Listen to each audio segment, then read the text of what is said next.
Hi, hello everyone, and welcome to the Hardcore Metal Detecting Radio Show. I'm Derek Askler, and Mr. Craig Talley's on the line, and we're going to be talking a lot about beach detecting tonight. Hopefully my volumes are okay. It's starting to redline a little bit. I may have to make some adjustments on that, but we're going to be talking about a variety of detectors that we know about, and through the videos we've watched and people that we've talked to.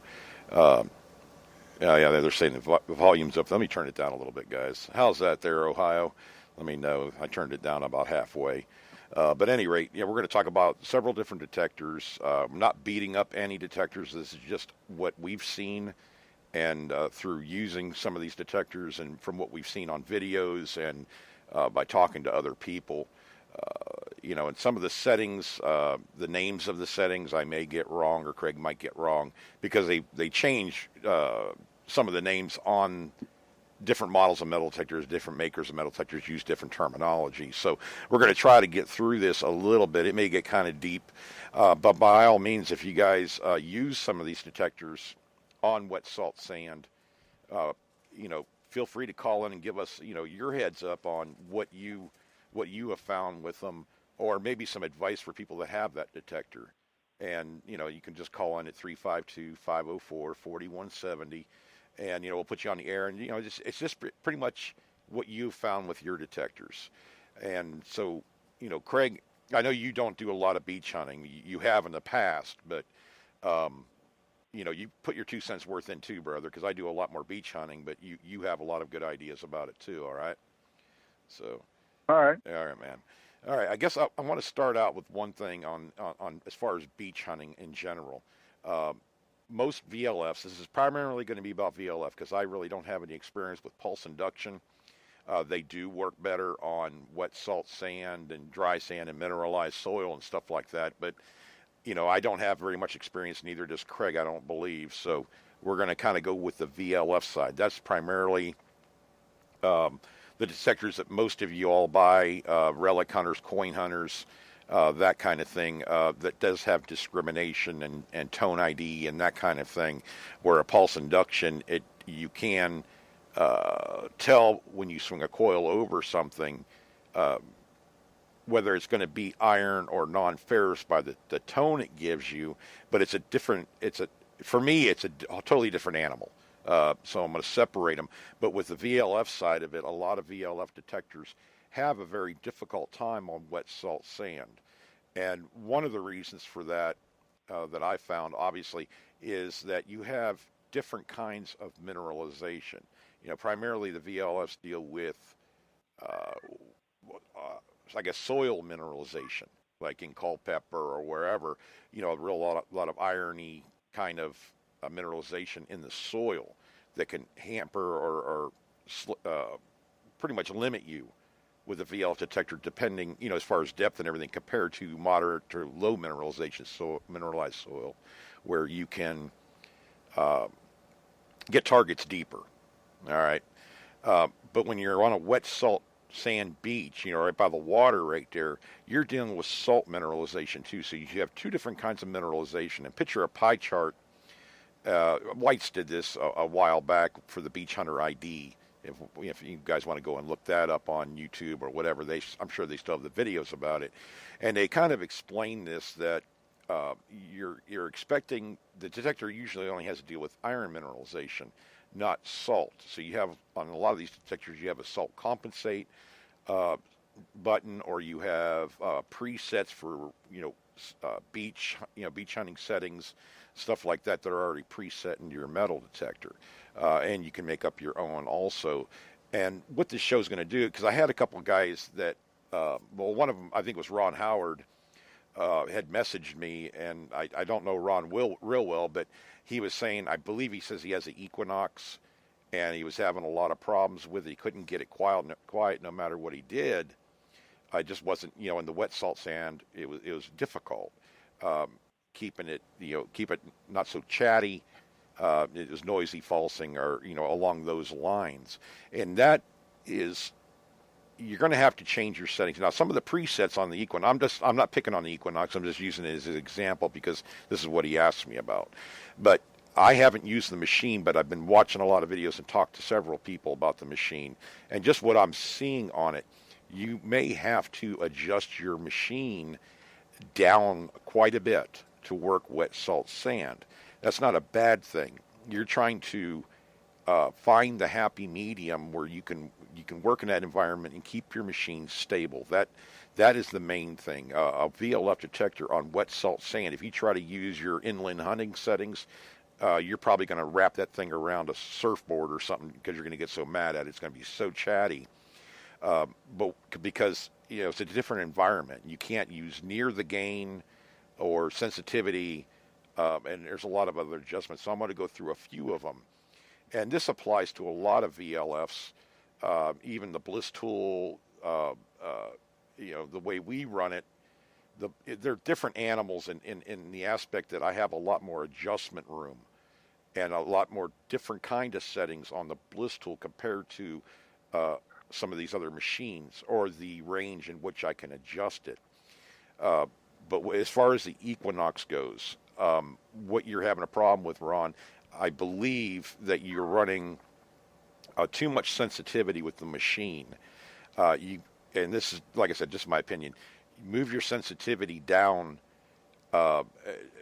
pretty, not real low, but pretty much as low as you can kind of go with it. I think it goes, what, Craig, from 1 to 10 on the sensitivity or so, something like that? Or does it go up higher? Probably I can't remember. So. I don't know if what the number range is or anything. Right. Usually it's 1 to 10 or 0 to 10. Yeah, I didn't remember seeing that particular setting on a couple of the videos I watched. But understand too that, and I had a couple of videos like this where they were laying stuff on top of the wet salt sand and going over it. Look, it's getting it. And that's all well and good. And it is getting it, but it's not in the wet salt sand. And that makes a big difference. I mean, detectors will pick up something on top of the ground relatively easy. Even a gold chain, it's difficult to get one. But I mean, with Equinox, I saw some of the guys. It was pretty much on the ground. They did take it in the water. Thought that was pretty cool, and it was getting it. He was lifting the coil off of it. But from what I saw, I think 2 or 3, 4 inches down, the Equinox did very good on the gold chain. But moving that, say I'm just going to say a quarter of the sensitivity you would probably use in the field would probably be a good start as far as sensitivity goes. The next thing is your recovery delay. Now, I did notice this in several of the videos that they're running an extremely slow recovery delay. Okay, now, I've explained recovery delay as the amount of time it takes to release one object to get to the next object. And, some machines, including the Equinox, are very fast. But understand, too, that the more recovery delay you use, the less depth you're going to get on low conductive targets like gold. Okay? So if it's running from, I think it runs to 8, well, I'll just say 10 because I'm not sure. But they were running a 2 recovery delay. Now, when the guy went over this target, picture that, the center of the coil is your signal point where your machine, makes a noise when it goes over a target. When you have your recovery delay up higher, it's going to be pretty much dead on in the center of the coil, like a blade going across, and you're going to hear the tone come through, before your center of your coil goes all the way over the target. Now, by running a real low recovery delay, the guy was actually, when he swung over the target, the detector wasn't making a definite tone or signal until the coil was just about all the way over it. I think it was 6 to 8 inches past the target in both directions. Matter of fact, one direction he wasn't even getting it, but he came back across it. And that's when the detector was going off. Now, you're going to have to work your machine a little bit slower than you would in the field because that recovery day is so slow. If you swing normal, like you would normally be hunting, there's a good chance that you're going to miss a low conductive target. That's the first thing that I wanted to say. Slow down a lot. The faster you swing that detector, number one, it's probably going to start falsing a little bit, but you definitely could miss a target very easily. By slowing down, you're giving that machine enough time to send a signal down and retrieve it before the coil goes all the way over the target. Now, I remember comparing this to, like, we're going to say an MXT and an XLT. As some of you guys that have been in the hobby for a while know, an XLT, it's in between the MXT and the DFX for whites metal detectors. Good machine, but it had an extremely slow recovery delay. It was considered a relic machine. And when you swung over the target, it would do that too. It'd be like 6 to 8 inches away from the center of where the target was is when the machine would make a signal. Okay, so you would have to work that machine slower. Now, a lot of relic hunters liked the machine. I did back in the day, but I couldn't. I don't know. It was just different than the MXT, and I preferred the MXT. So, with the Equinox, the next thing you would want to adjust is it's not correlate. Craig, what am I thinking here? There was another adjustment on there that they had set at 2. It's not correlate. It's processing the signal different. I'm trying to have a hard time remembering what it was. But there was another setting that he had on 2, and he moved it up to 3, and there was a definite a difference in the way that it reacted. It wasn't as good. So when you're working wet salt sand, now if you're in a dry sand, you could take that machine wherever you can ground balance it at, you'll be fine. Usually on dry sand. When you start getting into the damp sand and the wet salt sand, that's where you're going to have to change up your settings quite a bit to get the best performance out of the machine.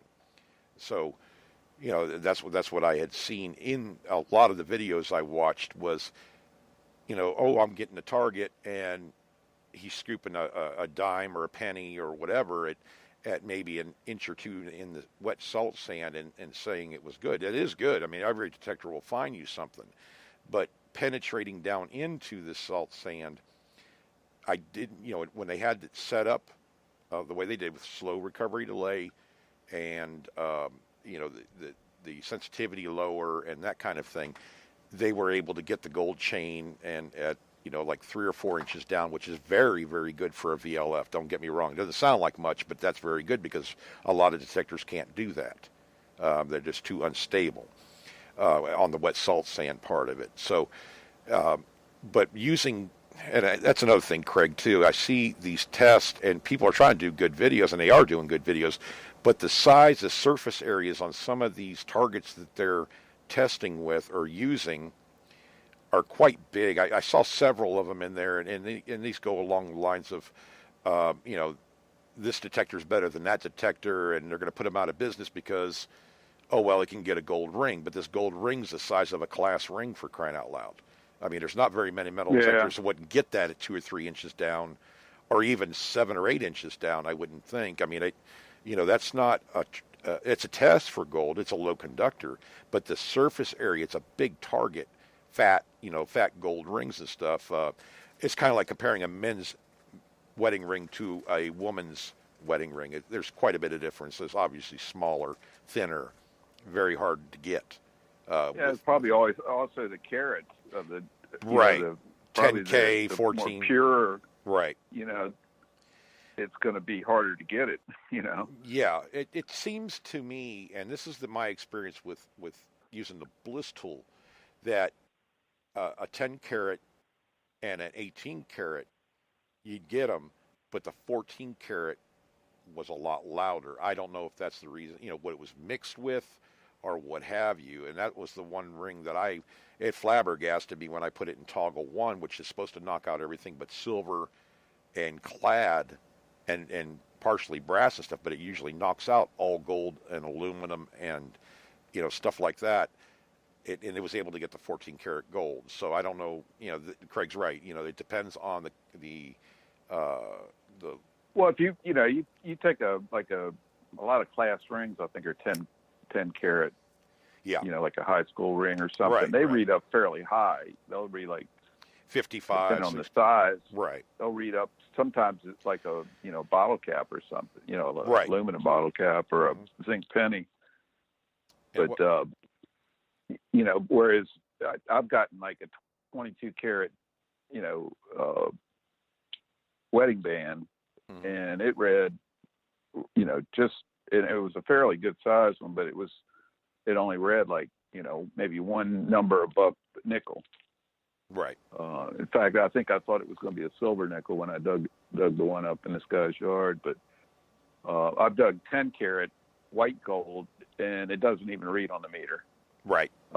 You'll get a beep and discriminate if you got it. I don't know. I had a Toltec 100 at the time, and I got a signal, and it was I pulled a silver ring out of the ground. I thought it was silver, right? Because I got like a penny signal off of it, mm-hmm. and when I ran it over the meter, it didn't even budge, mm-hmm. but I could hear it.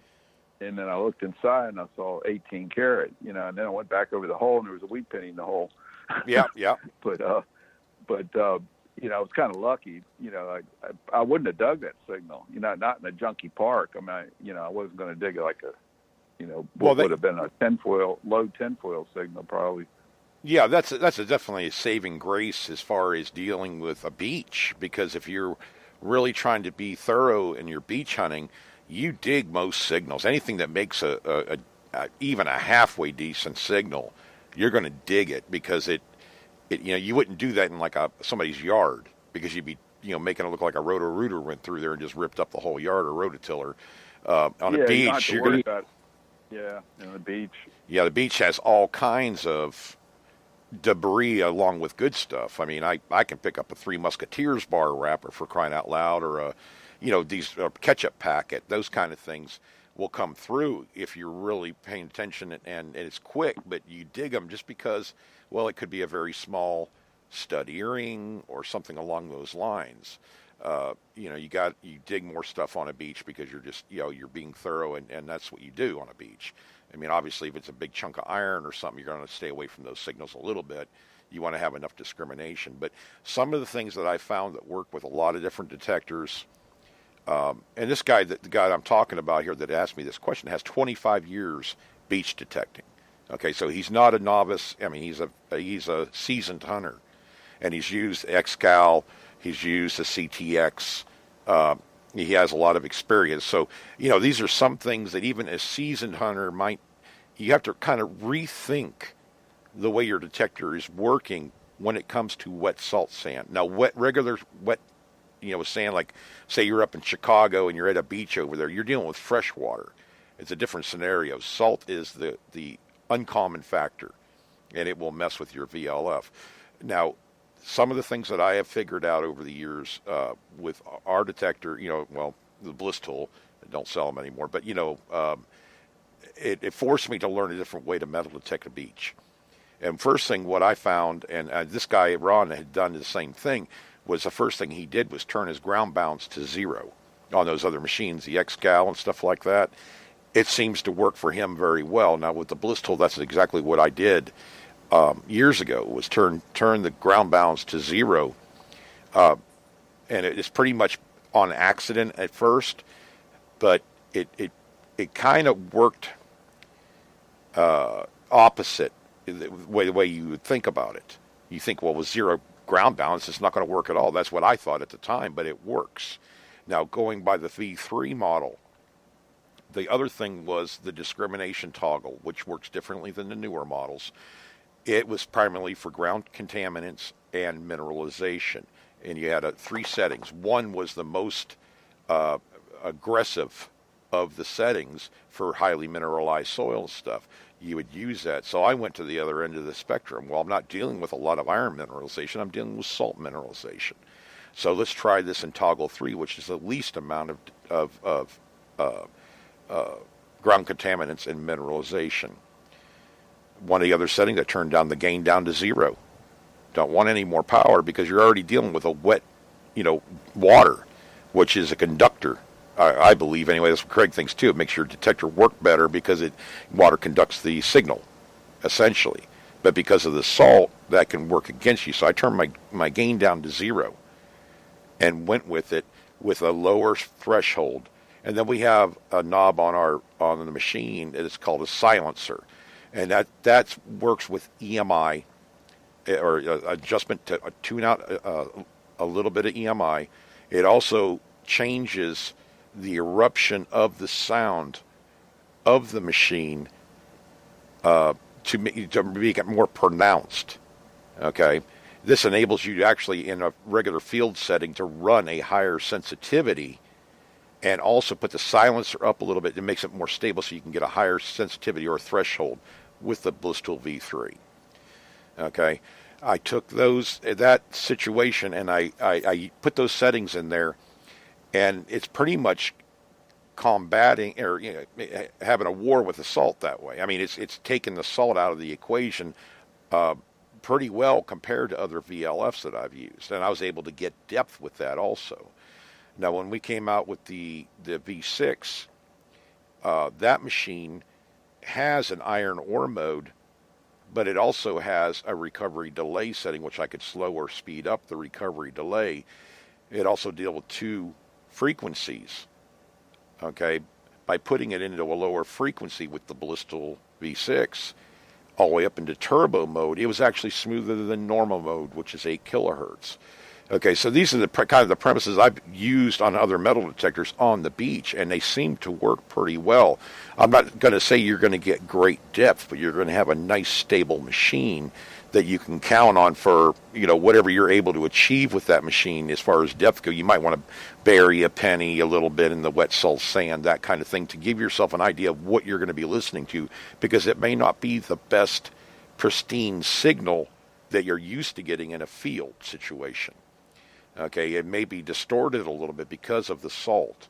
So you got to be aware of what your machine can do. That's where, obviously you can't do a test garden unless it, wet salt sand, unless you live on a beach, but you can bury one just to give yourself a startup or a dime or something in there, so that you get an idea of, okay, what kind of depth am I getting with these settings, and what does it sound like? Would it be something I would dig? And you may have to make some fine-tune adjustments with that. And I see it. Craig, and this goes with all machines, really. Anytime that I've gotten a new machine, also, is you have expectations of the machine, what it can do, and you can talk yourself into or believe that the machine is doing fantastic, but you've actually changed your hunting style and the way that you would normally hunt with a different kind of metal detector that you're used to. You've changed it up when you go to a different one, because you're being more thorough. You're trying to learn the machine. You're being more cautious. Okay, one of the scenarios that does bother the stability or the controls the falsing is the way that you swing that coil. If you swing that coil and you keep that coil totally level within, well, I don't care if it's an inch or 3 inches or whatever it is, if you're above the ground or the sand that high and you're swinging it nice and level and at a nice even pace, that machine will more than likely be a lot quieter than if you were just kind of swinging and like not keeping the level quite right. That will give you a false with a lot of machines, or not a false, but it make it chatty. Okay, if you are scrubbing this wet salt sand and that coil's rubbing against it, that can mess with your detector and make it sound like more unstable or more chatty, make more noise. And you essentially want the machine quieter so you can hear those deeper signals and those marginal signals, like on the beach where I might want to dig that because I heard just a little tweak in there, or it was coming through, but it was kind of staticky. You got to slow down too. Slowing down your swing speed, doesn't even matter what your settings are, but slowing down your swing speed will smooth out the sound on your VLF detector. If you go in there swinging like a wild man, well, you're going to miss stuff. It also depends on the size of your coil. A smaller coil, I have found, is a little bit harder on a lot of the machines I've used to tune in right. Your settings are different. It's a smaller surface area, smaller coil. A larger coil is more forgiving. So if you're using like a 10 or 11 inch coil and you have it set up right, and you go to like a 5 or 6 inch coil, you're going to have to reset up your machine with just like the discrimination and everything else. I suggest, especially on a wet salt beach, that you turn down that discrimination is pretty much as far down to nail anyway. But you're going to know when you go over a nail, especially if it's multiple tones. Now, I did see where some of the videos I was using, I think it's 14. I must say 14 kilohertz is what some of these guys were using on the beach with the Equinox. The Quest I used 13. They all come with different frequencies. Most of them do, and multiple frequencies. And sometimes they'll work together, or you can single out a frequency. Okay, and this might get kind of deep. If you're new to the show or new to metal detecting, I don't mean to baffle you with this stuff, but some of this information may help you at least kind of get you on the right path when you get to go to the beach and stuff like that. To keep that in mind, that the dry sand is going to be easier for most people to hunt. And if you go to the wet salt sand, don't be surprised if your machine gets erratic, and you're going to have to make some adjustments in it because, well, think about it. If you only go to the beach once a year, but yet you hunt fields and relic hunt the rest of the year, well, you're going to be used to doing things totally different, and you're walking into a situation where you haven't been in. So you got to kind of separate everything you know about relic hunting, and you're going to have to start a new path for wet salt sand especially. If you go in there with the same thought pattern as in the field or something, you're probably not going to succeed. And it's a learning curve. I mean, it's like everything. We've always said on here that every machine will find you something, but you don't go out there and find treasure every time you go out, and by the same means, you don't. You can't expect that detector. I mean, it's only say 50% of the performance of that machine is the machine itself. The rest of it is you. If you're not swinging properly, if you're not working that coil properly, if you don't have the right settings, that's all on you. So you can't blame the machine. I mean, it's doing its job, but you got to work with it. You guys got to work in sync. And, we used to call it, hear the bliss. Listen to the bliss. It's trying to tell you, but you're not listening in the right way yet. You haven't learned the language. And with the Equinox and with the AT Pro and CTX and everything and White's machines, every machine has its the way its signals come out, the way that they distort or not or lock on, is all a little bit different. And if you're kind of new to the hobby, well, that might fry your mind. A lot of the seasoned hunters understand that, but they still have to learn it too. It's just a shorter time because they're already used to metal detecting. And we saw that when some of these machines first come out, the tests that they run and stuff, they're doing the best they can with it, but they don't understand it themselves. They're like with me with the Quest, I only can do what I can do with it right now until I have 10 or 12 hours with it, and I'm still learning, as I go along. And then you get to that point where you've got everything figured out on these types of scenarios, and then you can start really fine tuning it. Your settings and stuff like that. But I always try to use as low of a discrimination for iron as I can on a beach, because most of the time you're going to dig stuff. Now you're going to dig stainless steel, like tent spikes, bottle caps, and anything metal. Bobby pins. Actually bobby pins. I knock on wood, I didn't find one of those with the Quest. And I don't think I've ever found one with the Bliss tool, knowingly.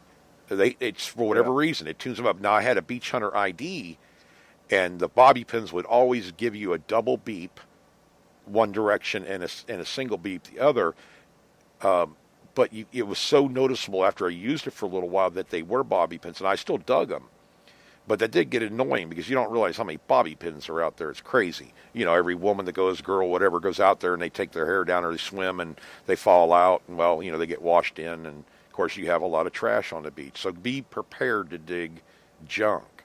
But as far as keeping your machines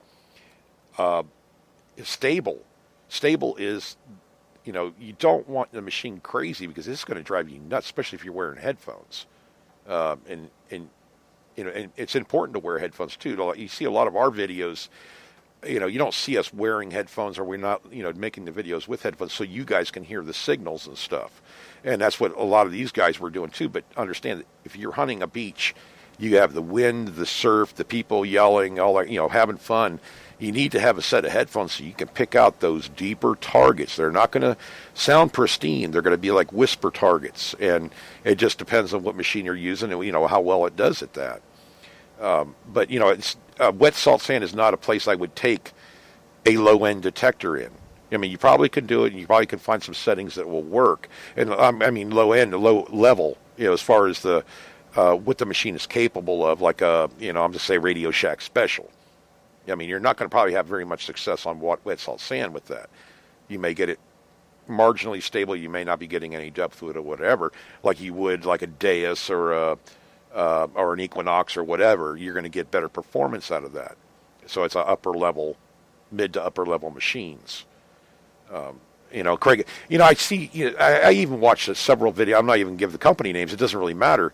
The way that they explain the detectors a lot of times, it's what they know of a machine or what it's not choreographed or whatever, but they this is what the machine says it'll do.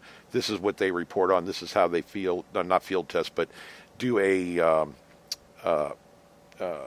video on showing you what the machine is and how it'll work and this and that. And sometimes these can be really fancy and have all kinds of cool graphics and stuff like that. But what you're looking for and what you want to know is the actual performance of the detector. So this gives you a starting point to see which one you like the best. But, you've got to look at guys that are using the machine and made videos on it or posted up on Facebook and forums and stuff like that, what their experience is with it, so that you can look at 2 or 3 of these kind of videos or posts and kind of compare notes on them, even though they're written by different people, to see, okay, they all mention this particular item or this performance level, so this must be 1 out of 10.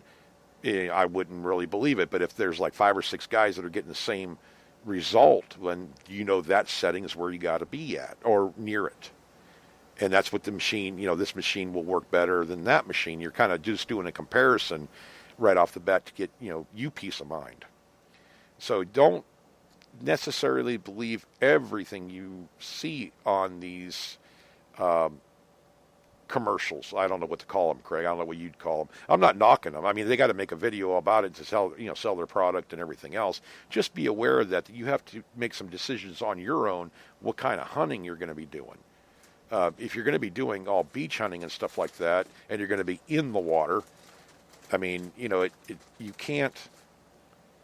I'm trying to figure out, like, you have an Excalibur 2, great water machine. Excaliburs have always, they're in the water, guys use them all the time and everything. But what I have found and what I know about the machine, and, I have friends that use them all the time, is that they don't do well on low conductors like gold and gold chains and stuff like that at any kind of depth. But in the water, it works really good as far as, being able to handle the salt water. And they have adjusted that machine inside, and the way I've heard it, this is just kind of what I've heard and what I've talked to several people that own them, was that they worked with the ground balance, I'm guessing, or something internally, so that the machine would be stable on wet salt sand or in the water. But there is always a downside to that, and a lot of it is low conductors have a harder time getting through. Not that you won't find them, but you're going to have to be listening and understand your machine a little bit better. But the performance out there in the water and the way they work out there, I mean, you can't really beat an Excalibur. I mean, it does a really good job. A CTX is the same way. They all have their capabilities and what they can do. Now, I've gone up, and set up a test, kind of field tested or whatever on the wet salt sand with gold chains and stuff with the Bliss tool.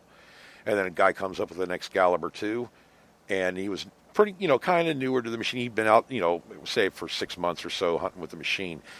And he was having a hard time on the gold chains, couldn't get any of them, barely got a couple of the gold rings, but they were buried at like 12 inches down. I mean, that's really deep for any machine to get, that I've seen anyways.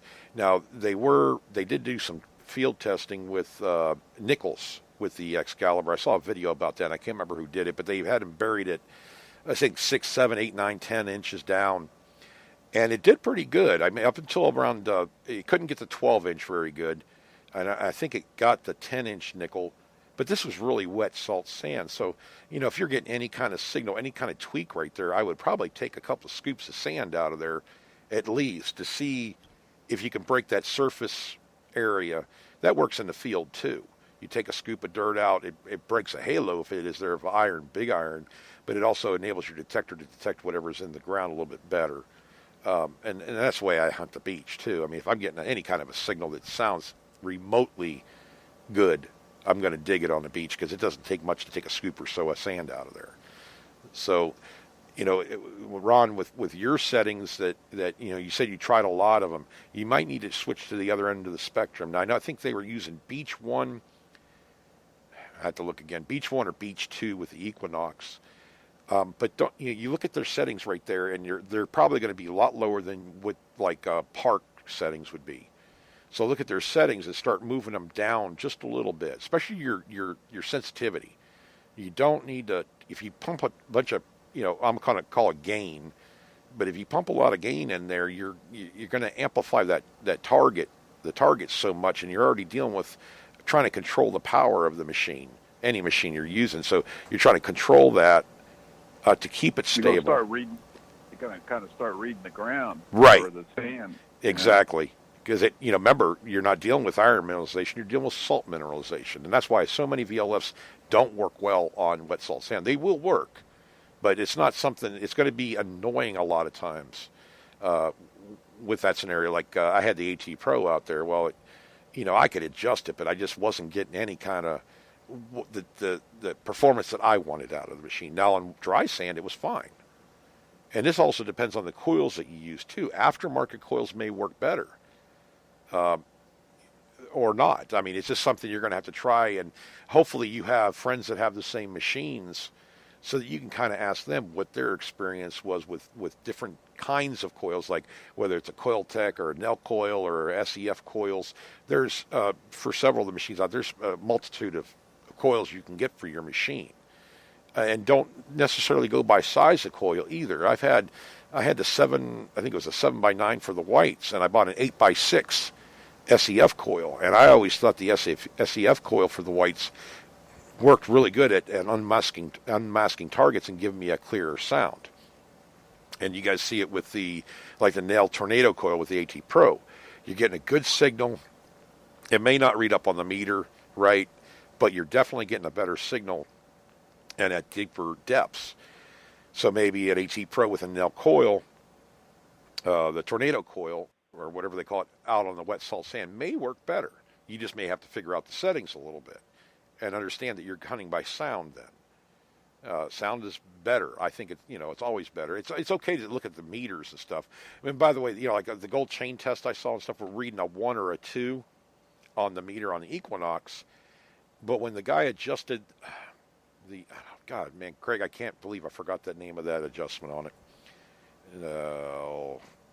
Anyway, I can't remember. But when he changed that, it did change you could see it on the VDI number, how it was jumping a lot more. And, that told me, okay, now you're looking at something different. You got to figure out what you got first, and you can make some adjustment. If it doesn't work better, move it back to where you were and try a different adjustment on your detector. And lower stuff and threshold and stuff like that. Work with it a little bit, because I think you're going to find a happy medium, at least in damp wet sand, or like the damp sand. That can be just kind of as treacherous. The dry sand is pretty well easy. I don't know very many detectors that won't work on dry sand. I've never owned one. They've all seemed to work pretty good. Also, look at the size of the targets you're finding. Even though it's maybe like a target 2 inches down, if it's the size of a BB or a pellet from a pellet gun, that's a really small target, and that's pretty good that your detector can get that at 2 inches down. Whereas, like a quarter at, 2 inches would be no problem for most detectors. But if you put it at 11 inches down, well, there's going to be a lot of detectors that aren't going to be able to find that. So you got to, consider the size, the surface area of your targets. They were using gold rings, but what I saw, Craig, was every one of the gold rings, nobody has the same kind. They're using class rings. They're using these big, what do they call them, signet rings. A lot of like 14 karat gold. Other ones are using like wedding bands, which are a lot smaller. And these things read up weird too, like a platinum gold woman's ring. The one we were testing with on the, I'm trying to think. There was somebody out there with a screen machine. It was reading up. I think it was a White's machine. It was reading up as a 23 on the VDI. That's a square tab all day long. 21 to 23 was always square tabs. 19 was a nickel. So, they're not reading up at perfect. So you got to dig those pull tab signals if you're on a beach, if you're actually looking for platinum gold or even, gold rings, gold whatever, because they're not going to read like you think they're going to. Some of them are extremely low, like women's engagement ring that's kind of a thin gold ring. It's going to read up a lot different than a men's ring. And a men's ring, I've seen them read up as high as 56 on a White's machine. Or some of the other ones, a higher VDI number. There's more surface area, more stuff there for the detector to pick up. But we had buried a silver men's ring and a gold men's ring right about the same size, same thickness, at 12 inches down in the damp sand. And you could hear it even on the bliss tool. Boom, boom. It's blasting signal out of the silver ring. Same tone, same good signal, but quieter with the gold. It's a lower conductor. Gold is very hard to. That's why you see the kilohertz so high on some of these machines, like the GMT from White's. I think runs at 48 kilohertz. For a while there, they were going really high on the kilohertz to get the gold, but if they wanted silver, it was a very, very low kilohertz frequency that they were using. So keep that in mind. It may not be as loud as a penny or a quarter or whatever. It probably is not going to be. So, pay attention to what you're hearing. And if you hear a threshold break, and what I've always done on our machine and every other machine, if I hear a threshold break, I'm going to take a scoop out of the ground because it's picking up something. You can't figure out what it is. It's past the detection as far as knowing what it is using discrimination or whatever. But if you're getting a constant break right there, I'd take a couple scoops of sand out of there and then scan the hole again. It may get you just that much more depth on that target, and you might find out it's something good. It may be junk too, but at least you'll know. I see a lot of guys walk on targets that I would never walk on, and that's Mike and I, when we go out to the beach, and even Paul Hill, whatever, we look for dig holes on the beach, or where people have dug other targets, and more often than not, man, we find something right by it or right in the hole with it. It was just past the detection depth of that particular detector, whichever one was going by. But we have a lot of success because I always looked at it as they have found the cut. There's cuts on a beach. It's almost like where the water comes in and it goes out to high tides and low tides. Stuff will settle at different points on the beach between the I'm going to say from the dunes to the water. There's going to be cuts through there. And if I see a lot of dig holes or remnants of dig holes, I start finding stuff. Okay, this person found the cut. It saved me time, because usually I work from the dune side to the water, back and forth that way until I look back and I see where all my dig holes were previously, and I find, okay, there's more right in this area, and I'm gonna start working down this just that far from the water and start working my way down the beach to a more populated area of the beach, because I know it's kind of settling in there. And that's knowing your beach. Beach reading is like sight reading. It's a talent, and you're not going to do this the first time out, really. Some places are real easy to tell where the sand is eroded out or where it's been pulled out and stuff. But you get a flat surface, you're not going to know until you get your coil over. You start finding lead sinkers, I'd stay in that area. Oh, buddy, I'd be working along that water because gold and lead are heavier. They're going to sink. So there could be some gold rings in that area too. You work your way towards the dune a little bit more, you might start finding clad coins, pennies, dimes, that kind of thing. Of course, your bottle caps and stuff. You work your way up a little bit more towards the dune, maybe another 5 or 6 feet. You'll start hitting aluminum pull tabs, square tabs, wrappers, like from ketchup packets, whatever. That real light stuff that's not sinking very far into the soil. That doesn't mean you're not going to find gold in there. It could be, gold and coins could be anywhere if they were recently dropped or been there. It's just giving you a general idea where you should be at and what you're looking for. And it's kind of neat when you work your way from the dune to the water back and forth in that direction, and then you look back and you see where you've dug. And that's a dead giveaway right there. That at least gives you a starting point. You can work out around there and everything, but I mean, it gives you at least the best chance to find the better stuff.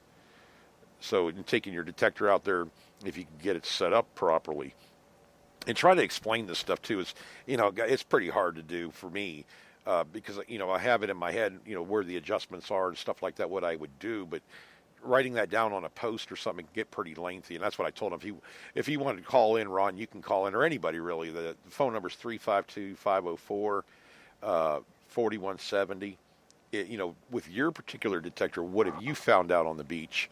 If you want to talk about that tonight, you can feel free to call in, and we'll have you on here. And this is pretty much what we have, discovered in the hobby. I've been in this hobby for, Craig, 17 years? I don't know. I have to figure that out again, but I know it was.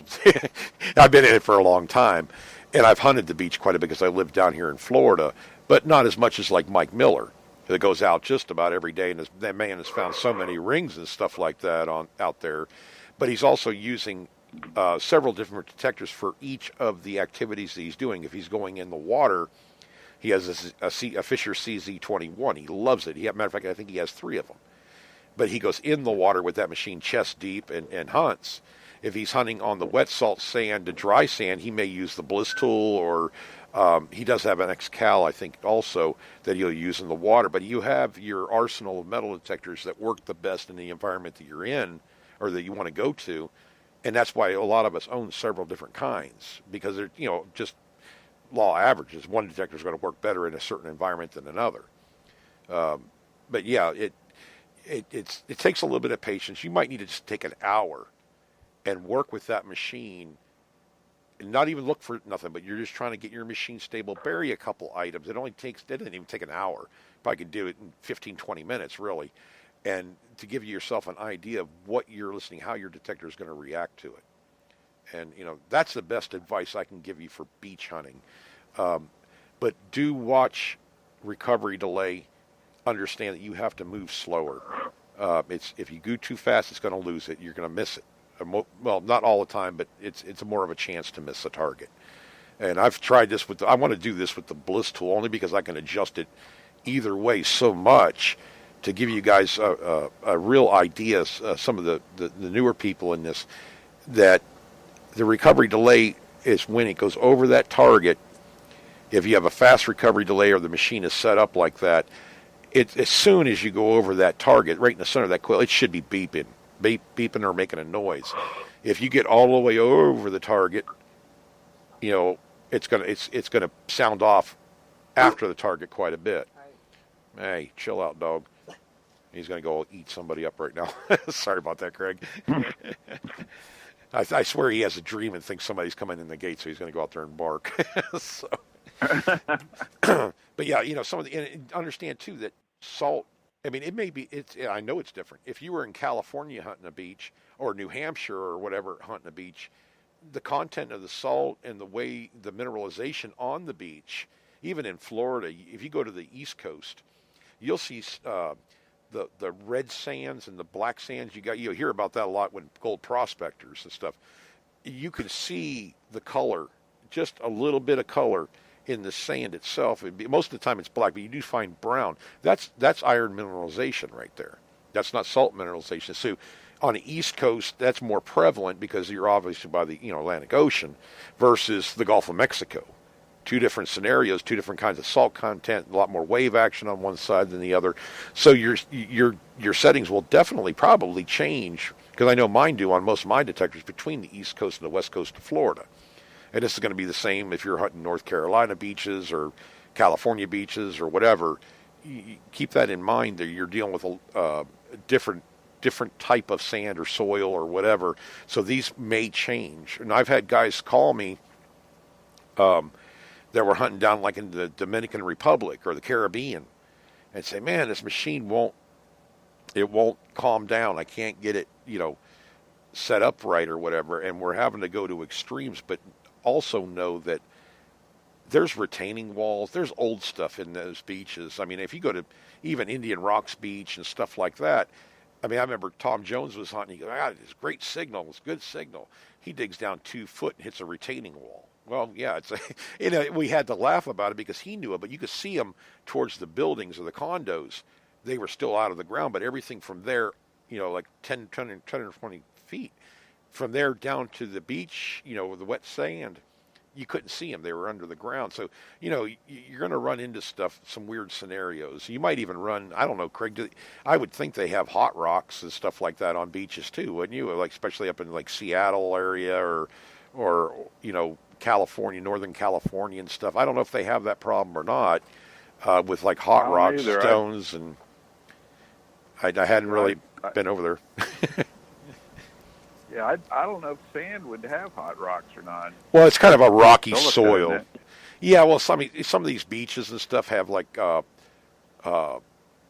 on them, like well, lakes, I should say, lakes like Lake Erie, stuff like that. There's some beaches you go to. Well, they may have cleaned them up now, but had stones that have been washed and they're real smooth and everything like that. I don't know. It could be some mineralized rocks in there too, but you may start once you dig 1 or 2 of them. Usually, hot rocks are pretty well noticeable. At least with a lot of the machines I've had, I could tell they were hot rocks because of the tone they give is weird. But if you can find a machine that can get through that or get tune it out, that's what you're after. You want to ignore that kind of junk. You don't want to deal with hot rocks, but you also don't want to lose targets that may be near them. So you got to watch your settings on how you do that. And obviously, it can be very frustrating. I know, Ron was upset, not upset, but he was frustrated because he was doing everything he knew to do as far as settings go. But the machine's also new to him too. I mean, he doesn't have a lot of time with it, I'm sure. So I mean, he'll figure it out and everything. But I think backing down, less is more. Try it. You may not get as much depth, but you're going to have a lot better experience as far as the stableness of the machine. And I think most of you, as time goes on, you'll figure out how to make the adjustments. They don't have to be a much either. And do weird stuff once in a while. Go, mess with the tone, mess with the other settings that you have there. I've even gone as far as, cranking up my detector's volume all the way and controlling my headphones with the volume controls on the headphones, controlling the volume. I don't know if that does much. Even if it does 1% good, it's making my detecting experience better. So sometimes it pays to horse around and try different things. With the Bliss Tool V3, I mean, it was, kind of dumb luck that I happened upon them, but I was out there, and it took me about an hour and a half to feel comfortable with the way I had the machine set up. And I was running settings I would never even think about running in an inland area. But for whatever reason, they worked doggone good. And I dug a quarter at 14 inches down in the wet salt sand.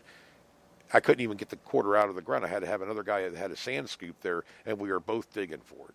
And we finally got it because the hole kept on collapsing in on itself. There's many targets that I never get. I mean, I know they're there, but I just can't get them out of that wet salt sand fast enough. So, I know that I'm in a good area anyways. And, recovery is everything on the wet salt sand too. You're going to have to come up with your own way. I saw a lot of the guys using regular shovels, which is a smart idea. And not the sand scoops aren't good; they're great in the water, but that wet, like right there by the water, that sand doesn't like to come out of those scoops very easily. Sometimes, especially if you have to dig deep, you can't get the sand out fast enough to get another scoop out of there. So a regular shovel may be a good option for you. The sand scoops, I think, work great in the water.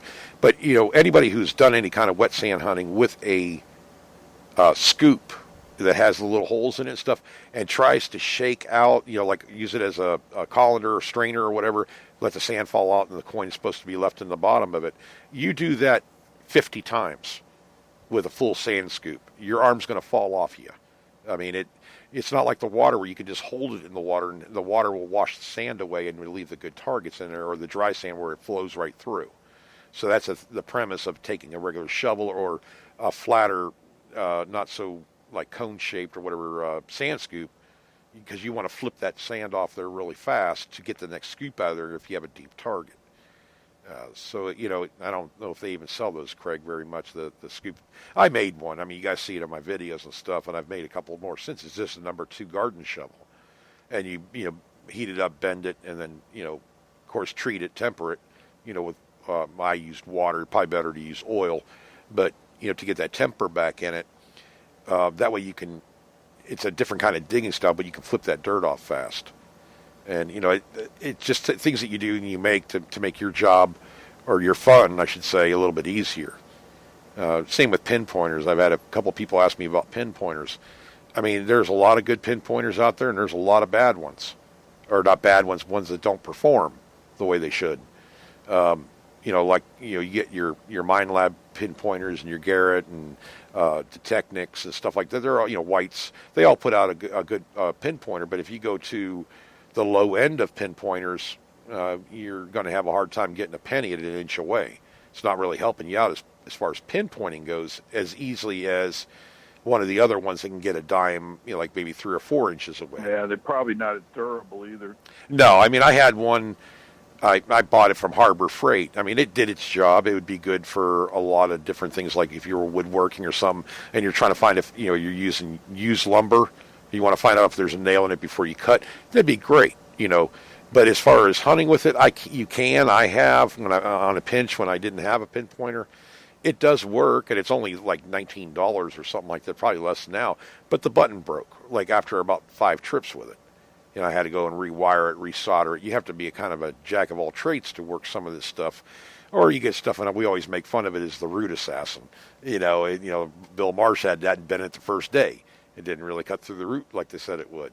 So, you run into, scenarios where you got to improve on it or build it up or, I guess make it more durable on shovels and stuff like that. Or you go out there and you pay the money for a good shovel. I mean, like Gravedigger tools, Lesh tools, whatever, Predator tools. Those are shovels that you're probably not going to break very easily. They're doggone good. I have to hand them that. They're strong. They... pretty affordable. I just choose to make my own. If I break it, oh well, I just make another one. And it's costing me $20 versus whatever. Now, if I was doing with my kind of detecting, if I was hunting like dirt driveways, any kind of hard packed ground, like in the summertime when it doesn't rain a lot, how hard the ground gets in Virginia, North Carolina, stuff like that. Yeah, I mean, I definitely want one of those doggone good shovels to punch that ground good. They're not going to break on you. You're not going to break a handle. They're not going to bend. So you get what you pay for.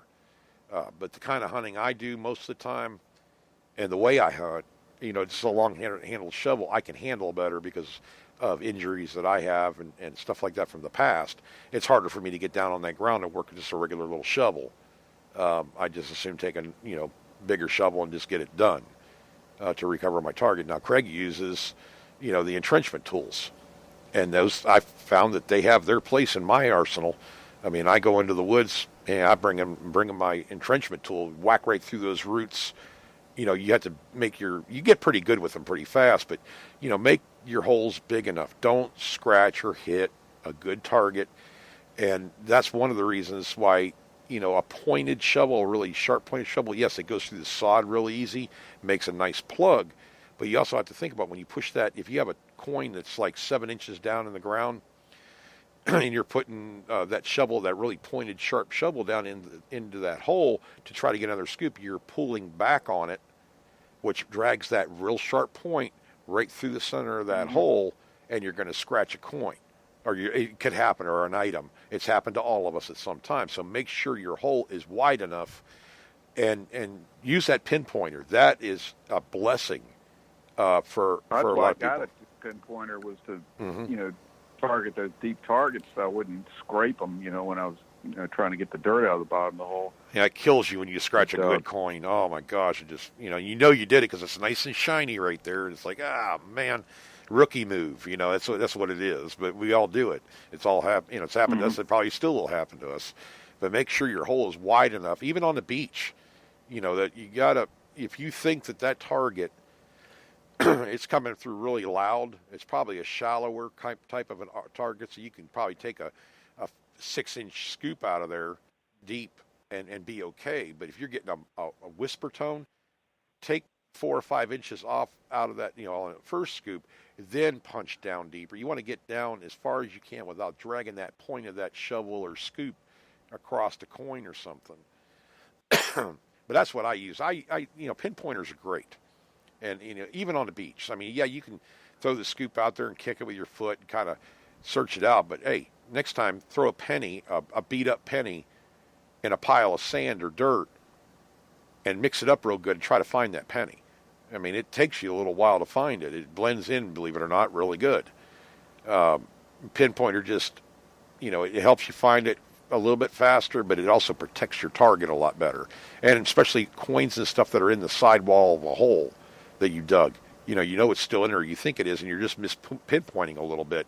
You take that pinpointer, run around the inside of that hole right there, and it'll go off. If there's anything like 2 or 3 inches away, it's going to go off a little bit. So you save yourself from taking another scoop or cutting a wider plug and hitting that coin because it is right near the edge of the hole. So, there's a lot of good pinpointers are a must anymore, I think. You could do the hand thing and like Craig does.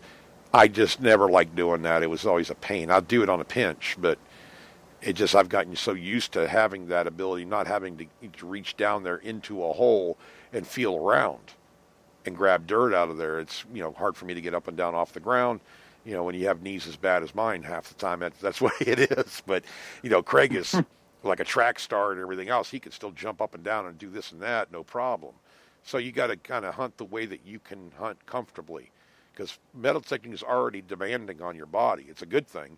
You get a lot of exercise. You dig 100 holes a day, and if you're not in shape, after that, you're doing that all the time, then, you got I don't know what will help you, but if, it is physically demanding. So make the physical part, you're still digging the hole. You're just not having to get up and down off the ground. It's a lot less pressure on your knees and joints and stuff like that. That's what I have found over the years. But, Craig, what are your thoughts? Go ahead. A lot of guys that are, that some of the guys that I hunted with, I'm 65, and, one of the guys I hunted with, he's having terrible trouble with his, legs and stuff, and he can't even do it very long. But, I know, a lot of guys that are, 70 and 75, they're having problems. Some of them had to quit, and it's just killing them because that was, their favorite hobby, just like it is with us. Right. That's what they wanted, especially when you're retired, you got all this time to do stuff, and that's what you want to do. But, you got to hunt the way you can hunt. Yeah. I've seen guys out there with, there was one guy at a hunt. I can't remember which one it was at. He was out there in one of the, I'm going to call it a scooter because I don't know what it is, but I mean, he couldn't get, I don't know, he couldn't get around, but he was still metal detecting. I mean, anybody can metal detect. You just got to find the way that works the best for you, is most comfortable, but still gives you the thrill of metal detecting. I mean, you never know what you're going to find. And even kids, I've seen kids on videos with a pinpointer in the ground just trying to find something, and they usually do. It's just being, methodical, really. I mean, they want to find something. They're going to find it. I'm actually taking one of these quests over to my one of our friends that has a couple younger boys that have bugged me already 3 times, Craig, this week. And when are you bringing that metal detector over? And they've never metal detected before in their life, and they're so keen on it. And then we got all that rain and everything, so I'm going to take one over and let them play with it. I'll get some video of them just so they have it, so they can say, I metal detected. So, but, it sparks that interest, and they went to the beach with their mom and dad, and they said, we need one of Mr. Derek's metal detectors so we can find treasure, So I think I created 2 little monsters. They're 8 and 12 years old. So they're at that age where adventure is everything, and it's kind of neat. And Pauline laughs every time they say that. She goes, "You really need to bring that metal detector over to them. Just let them play with it for a couple, week or so, just to let them see. I'm just going to take over the Quest 20 and let them play, because that machine, it's good enough to find stuff in the yard, no problem. Every metal detector find you something, but it's the adventure of it. There's a lot more. I saw a kid today, or 2 boys. They were, I don't think they could have been more than 6 years old, Craig, 7 years old. And they were having a ball. And I think it was their mom and dad videoing them. And they were I think they were on the beach and they were finding stuff, and it was funny watching them interact because obviously one of them's metal detecting, and one of them is digging it out, and they were just having this camaraderie, this discussion on oh, dig over here and do this and that. It was kind of cool. I need to find it. I watched about 50 videos today, it seemed like, and so I've kind of lost track. I keep on forgetting to share them over to the Facebook page. I got to remember how to do that a little bit more often for you guys. But I saw a couple things on here. Well, I know like a lot of you guys use AT Pro or AT Max. A lot of you that've gotten the Equinox already and stuff like that. And everybody's in a learning curve on these machines because they are relatively new. I mean, the Max came out last November, Craig? Something like that. Yeah, I think October, November, I think. But you can't, and I saw this in the titles of some of these videos. I was like, this company is going to put these other two companies out of business because of one metal detector. No, that's not the way it works. I mean, come on now.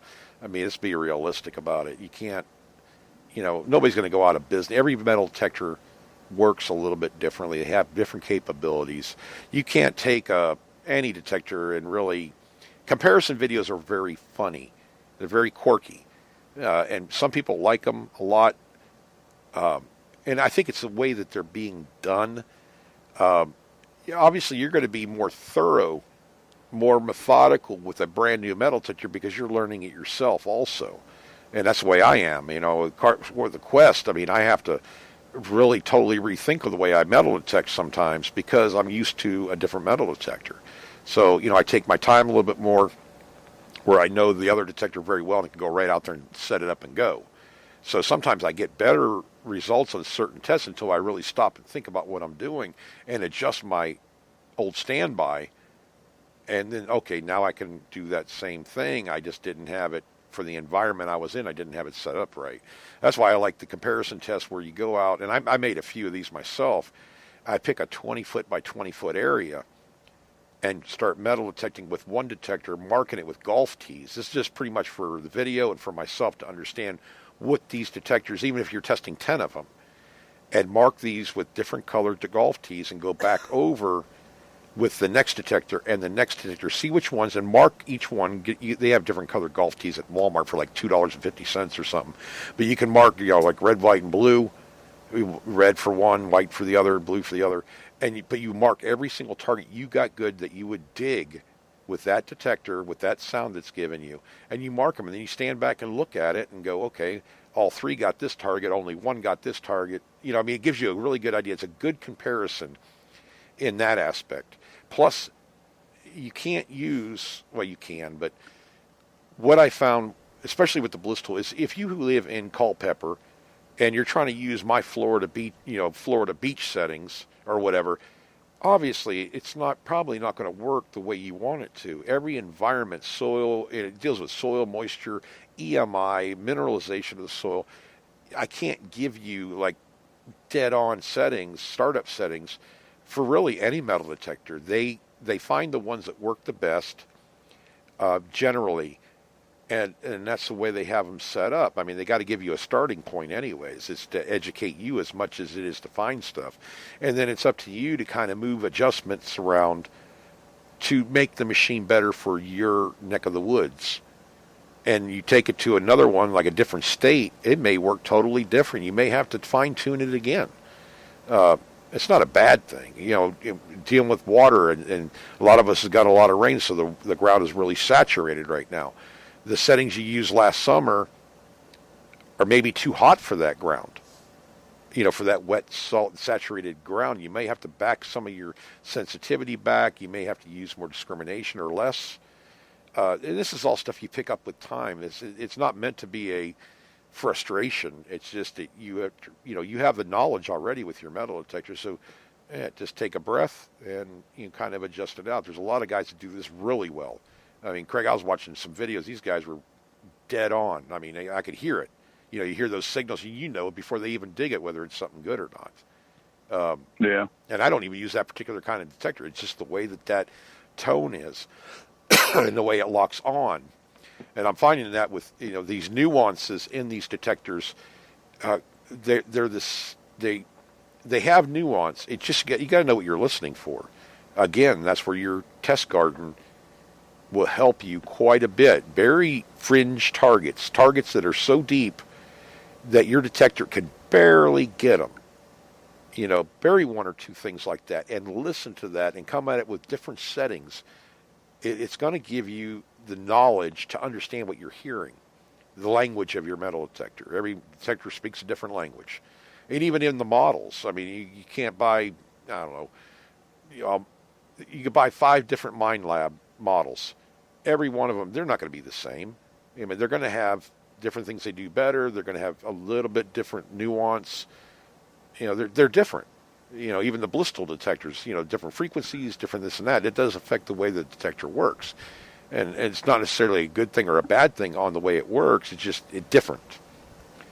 So, beating up machines, saying everybody's going out of business and this and that, I just don't, it's just not reality. Reality is that I don't even know how many different kinds of metal detectors out there. Every one of those is a possibility in your area, probably, in some way, shape, or form. Now, whether it's going to do what you want it to do and get the depth you want and unmask targets the way you want and stuff like that, that remains to be seen until you actually use it yourself. But all you can do is take the information you're getting and from other people's videos and watch them. I mean, really watch the video and pay attention to the detector more than what they are necessarily saying. Watch what the VDI numbers are. Watch what the depth, when they pinpoint it, what the depth meter's doing, how it's sounding.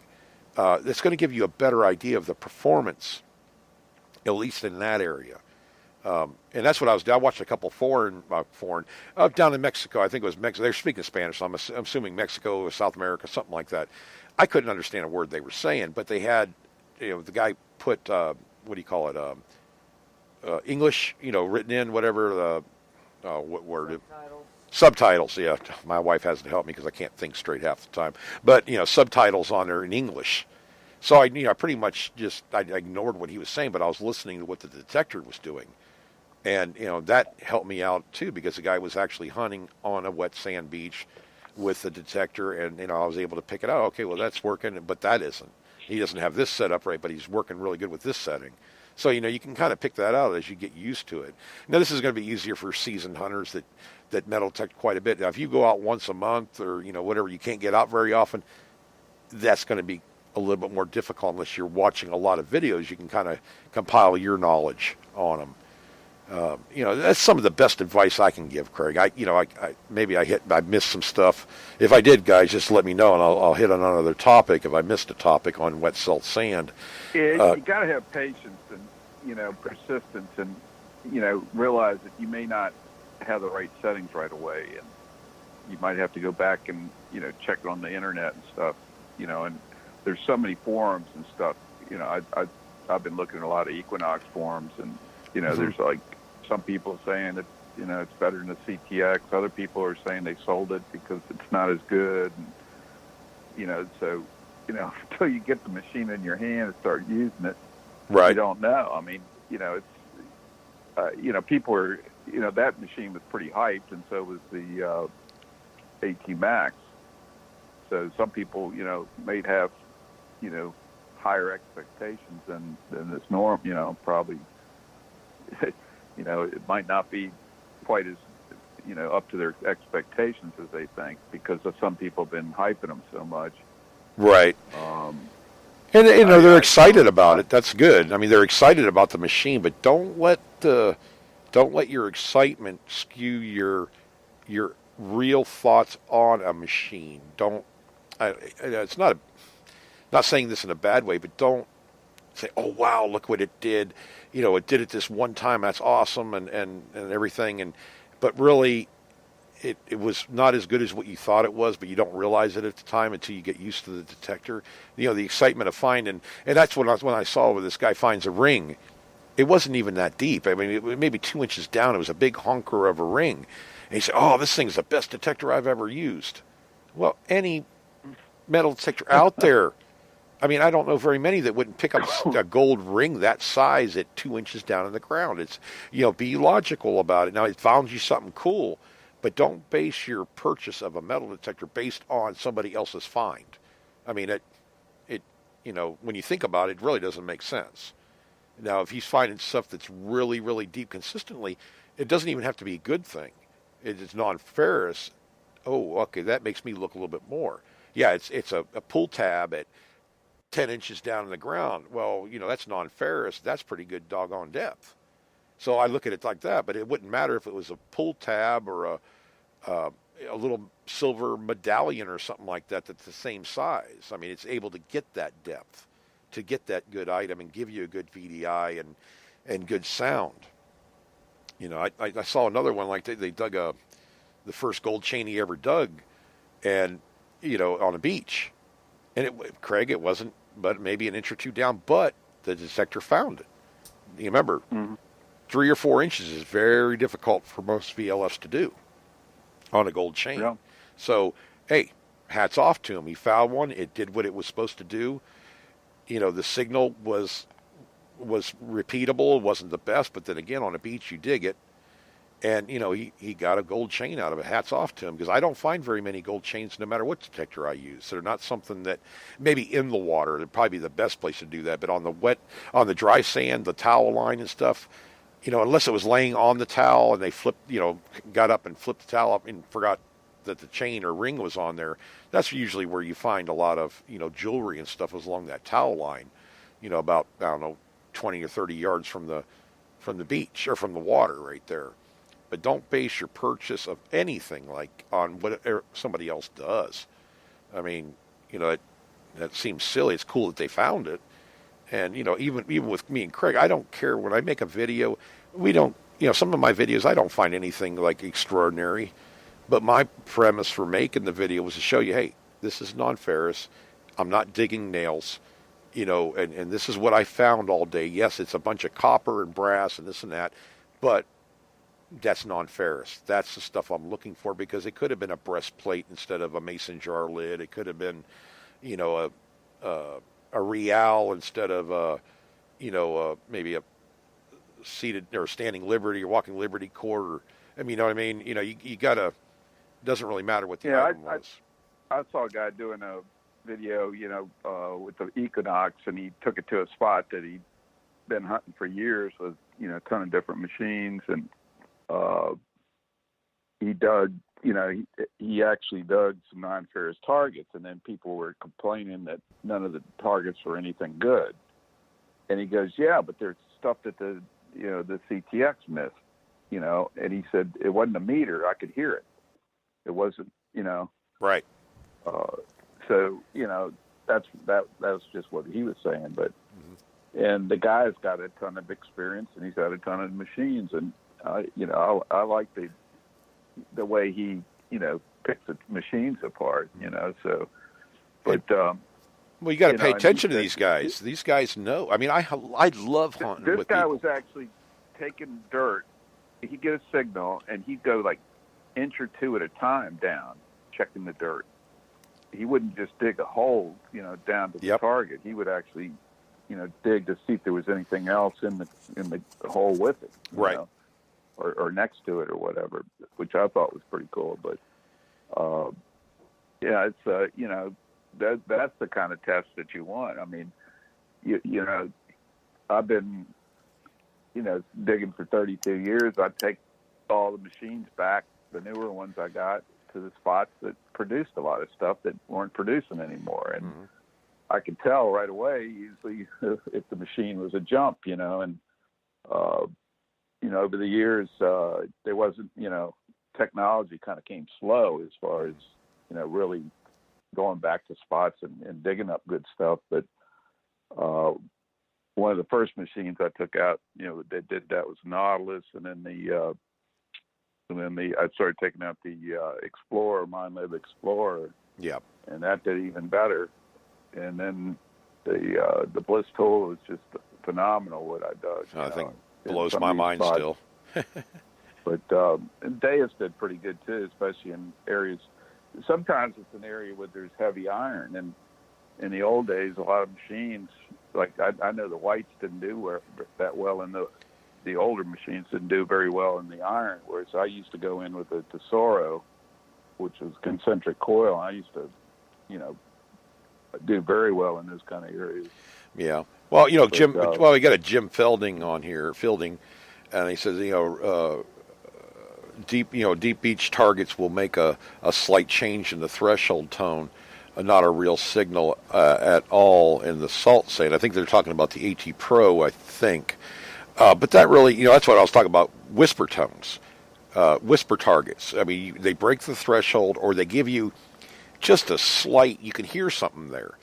I mean, the Bliss tool does it fantastic because I think I have a couple of videos where, you could hear it breaking, you can hear the tone, but it's so quiet. But it turned out to be a piece of brass. I mean, it was like 14, 15 inches down in the ground. It was probably a quarter of the size of a dime.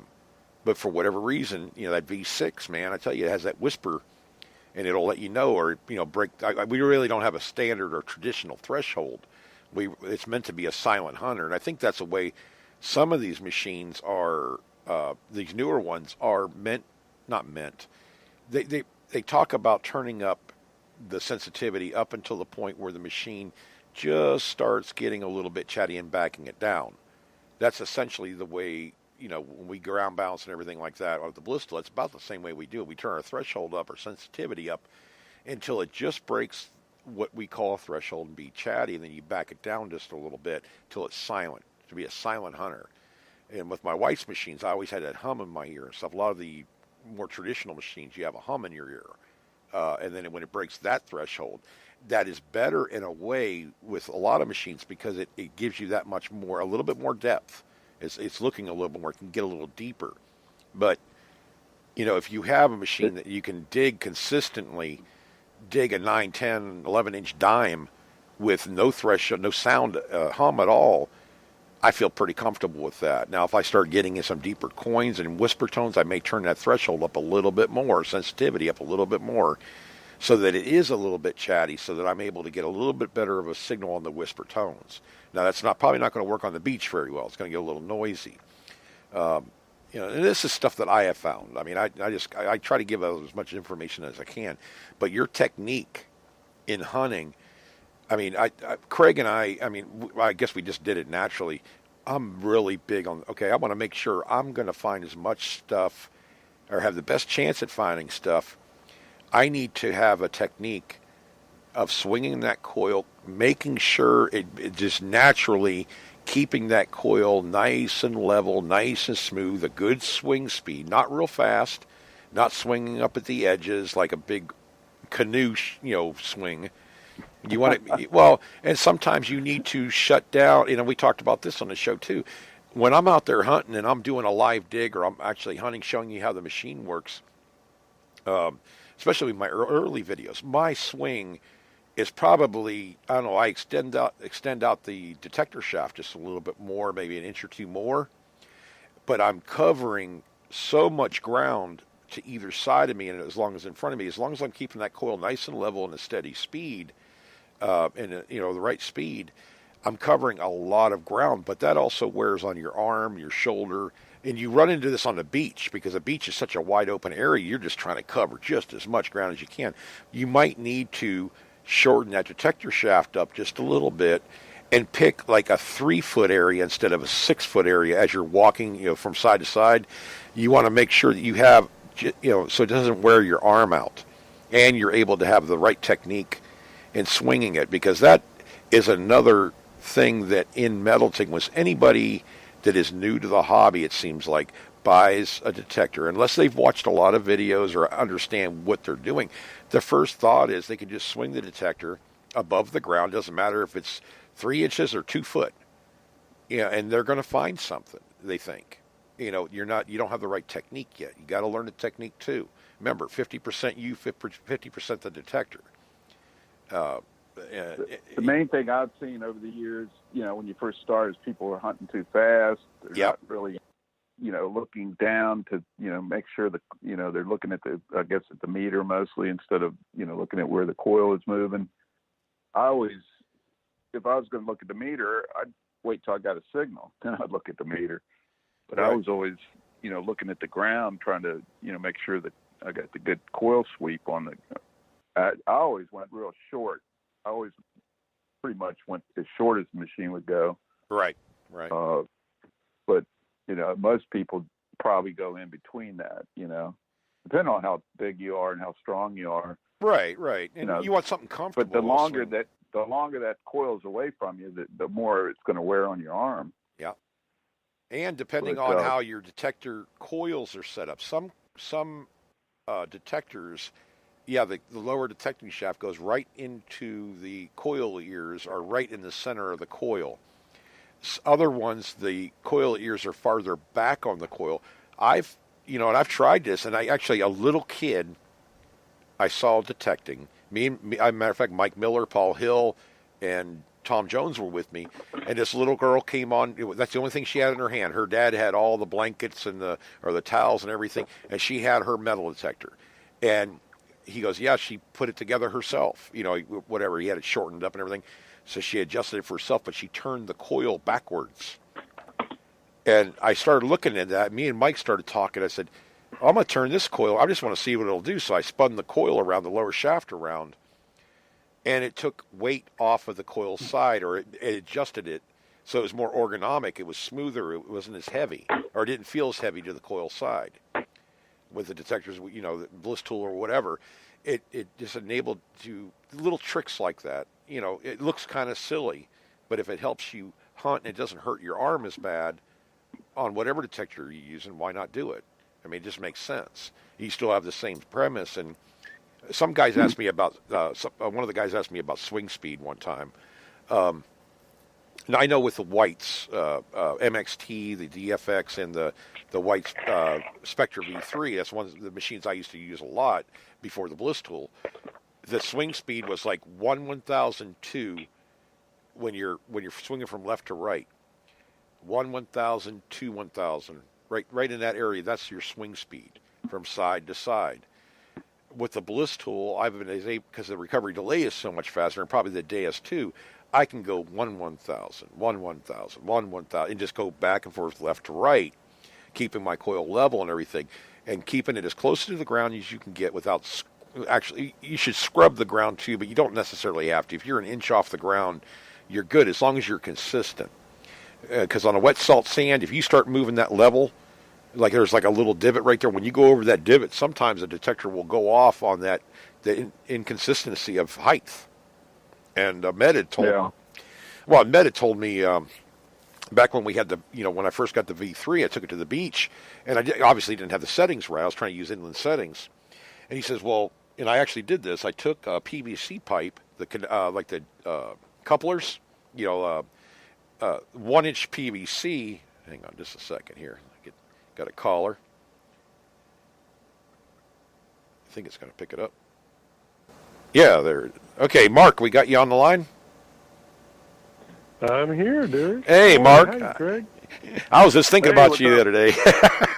I was going to give you a call, Mark, and I got tied up today a little bit. How's it been going? No worries. Oh, it's been going. I've been just crazy busy, so I've missed a couple of your shows. Mm-hmm. But this is a really interesting topic tonight, especially during the summer. Yeah. I think a lot of people are getting over onto the beach now, and the information you're sharing is very, very valuable. So, I just wanted to call in and say hi, and I wanted to tell you about something that I stumbled onto.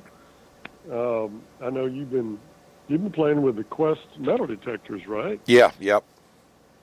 Not as much as I want to lately because of the rain, but yeah. Yeah, I hear you. I mean, it's hard to get out there, but have you used the X-Pointer Pro yet, pinpointer? The X-Pointer, I have no, I haven't used an X-Pointer Pro pinpointer yet. I have the standard $89 Detechnix pinpointer. That's what I have right now. But what do you find? Do you have that one, the X-Pointer? I did. I bought it. Isn't that one waterproof? Yeah, it's more than waterproof. Let me tell you something. This is a killer pinpointer, especially for the beach, and I'll tell you why. Okay. So I bought this pinpointer, and I looked at the specs on it, and I said, yeah, that's pretty interesting. First of all, it's waterproof down to about 200 feet. Mm-hmm. It's rechargeable lithium-ion battery, so you never have to replace the batteries. That's awesome. And it's a pulse induction pinpointer. So if you go onto the beach and you're in the wet sand, and you take a Garrett pinpointer and you stick it down in that wet sand, it's going off every single time. Yep. Because of the mineralization of the salt water. Oh, I didn't know that. Yeah, it's a VLF pinpointer. That's why. Yeah. That's right. Absolutely. So you stick that X-Pointer Pro down in there, and it will not go off in the salt water. It will only go off if there's a legitimate target in that salt water. Yes, sir. So now, when I get to the beach, I don't even take the Garrett pinpointers out anymore. I just take that Quest pointer, Pro pointer out. Yep. And that's the one I use on the beach now. Yeah, I don't know if a lot of people know that anymore, but I just wanted to mention that. Oh, yeah. No, Mark, you're right. And I think I've mentioned it before. That's one of the reasons. The only other, this is going by, I guess, 7 or 8 years ago. The only real pulse induction pinpointer that I had used, I bought one of those pistol pulse induction pinpointers. They're way too long. They're cumbersome. That's what I thought anyways. They're not like they are today where they're, 8 inches long, something like that. You can fit it in your fine bag or whatever else. But actually the $89 one, I don't know what they, X-Pointer or whatever, it's also pulse induction. And I can get a dime 4 inches away from the pinpointer. It starts to beep. Slower, as you get closer, it gets faster.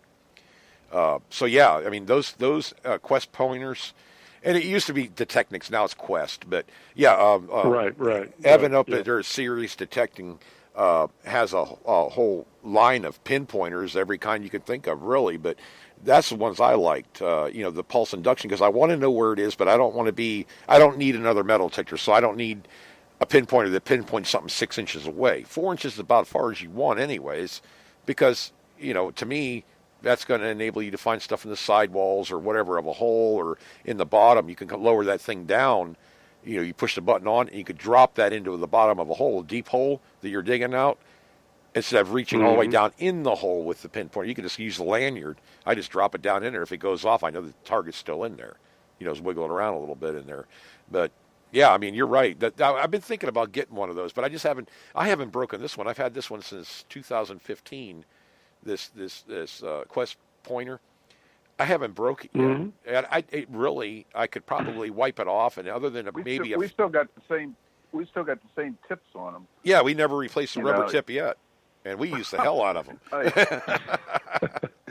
Well, the thing about that Quest Pro, I've had a couple of the Garretts where they say they're waterproof, but they're a little suspect on the waterproof. If that cap is not tied down or screwed down real tight, yeah, you're going to get water in there. And I've had to send 2 of them back already. And I said, I'm not going to do that anymore. I'm just going to use the Quest.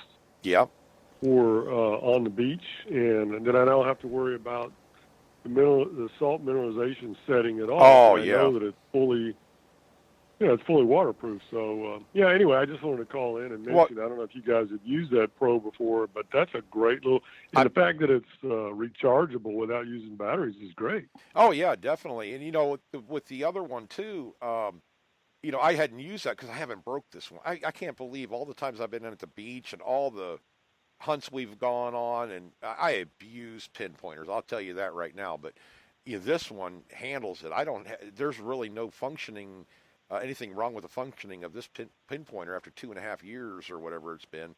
But with the one you're talking about, the Garrett Carrot or whatever that you were using before. Yeah, the Garrett. Yeah, I think you could. I've seen guys take over the speaker. There's a little speaker hole in there or whatever. Yeah, that's right. You might need to take a piece of black tape or some silicone or something and put that even on the pinpointer, the Quest pinpointer I have. You can put something over that. They're pretty much water resistant, but you got to make sure you have the certain areas that the water can get into. If you dropped it in the water, well, you're going to be kind there's of screwed. As far as I can tell, there's 2 suspect areas on the Garrett Carrot. It's not where the sound is. It's where really? the back cap where you screw it on.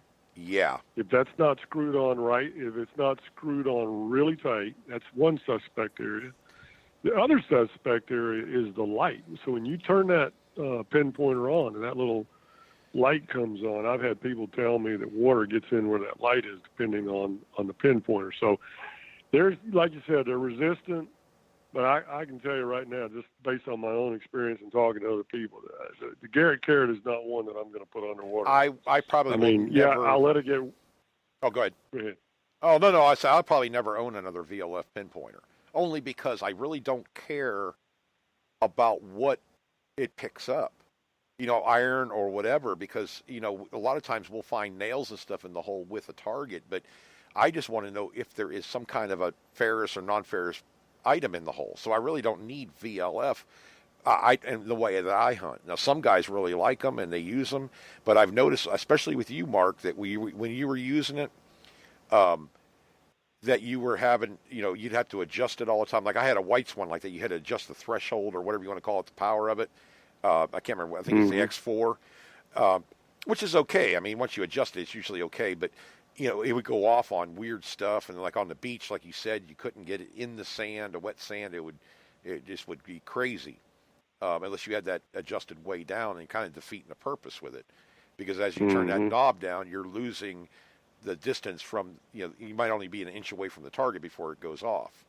That's what I found with that White's one. So, Well, the best thing about the carrot is that I can put it in silent mode. So when I go hunt on Craig's property, he won't know that I'm out in his That's yard. right, brother. You got to be stealthy. You want to night hawk Craig's property. Yeah. I told you guys come on up here. Yeah, Craig said, "Come on." He doesn't tell me that. He'll tell you guys that. It's getting kind of slim now. Yeah, Craig won't tell me that anymore because of what I did to him already on that. So, Craig, you need to get that excavator out there and start getting deeper. Yeah, no doubt. Hey, don't give me any ideas. Hey, Mark, I had this one place in my yard where all these thick bushes were, and I was gonna eventually get rid of them, and I was hunting around in there, and I found the breastplate skin, and then the next week I took all the bushes down pretty much. But there goes the bush. And the bad thing was all I found was a eagle cuff button and a presidential token that besides about 20 mason jar lids. So well, I have a friend up in Tallahassee that I actually hunted on his property last year up in North Florida. Actually, it was 2016 in November. We all went up. And about, I don't know, I want to say late last year, he sent me a picture. His wife was digging around the bushes in their garden and found a cannonball. Oh, my God. So, yeah. So you just never know what's under those bushes in the garden. Yeah. Hey, Mark, I had a question. I saw you on here posting up, I think it was about the AT Pro, about the 15 on the ground balance. Was that it, or was that the Equinox? Yeah, no, that was the AT Pro, and this is something that I'd never knew before. When you go to the beach and you try to do automatic ground balance, where you do the pumping, it's not going to work. Right. And the reason I say it's not going to work, it's going to ground balance, but it's not going to ground balance for salt water. Right. So what you have to do is you have to manually ground balance it all the way down to 15, and then lower the sensitivity down a couple of notches, and it will not completely eliminate the chatter, but it'll get rid of a lot of that chatter. Well, I got doing that. So. Oh, no, I had a question for you. Have you ever tried to zero out your ground balance, go all the way down to the bottom, and just work Never there? have. If you ever get a chance to, or any one of you guys out there, I'm curious on some of these detectors, when you have the ground balance at zero, you're not even ground balancing, but on wet salt sand, it obviously calmed down the bliss tool. We have a lot more adjustment room, but if it's at zero, that's like zero for everybody. But use all your other settings the same way. and see what happens with it, because I'm really curious. The ground balance, you see, you can be totally ground balanced on your machine, like inland areas, and you're already losing depth, because when you go to the positive side, a few notches to the positive side, it does get better, but it does get a little chattier. So I'm thinking about it, okay, if I iron ore ground balance or I ferrite ground balance, which you could do on your machine too, probably, since you have a manual ground balance on the thing, obviously you're working with iron mineralization. That's what you're trying to ground balance out of the thing. But you're dealing with salt when you're on a wet salt sand.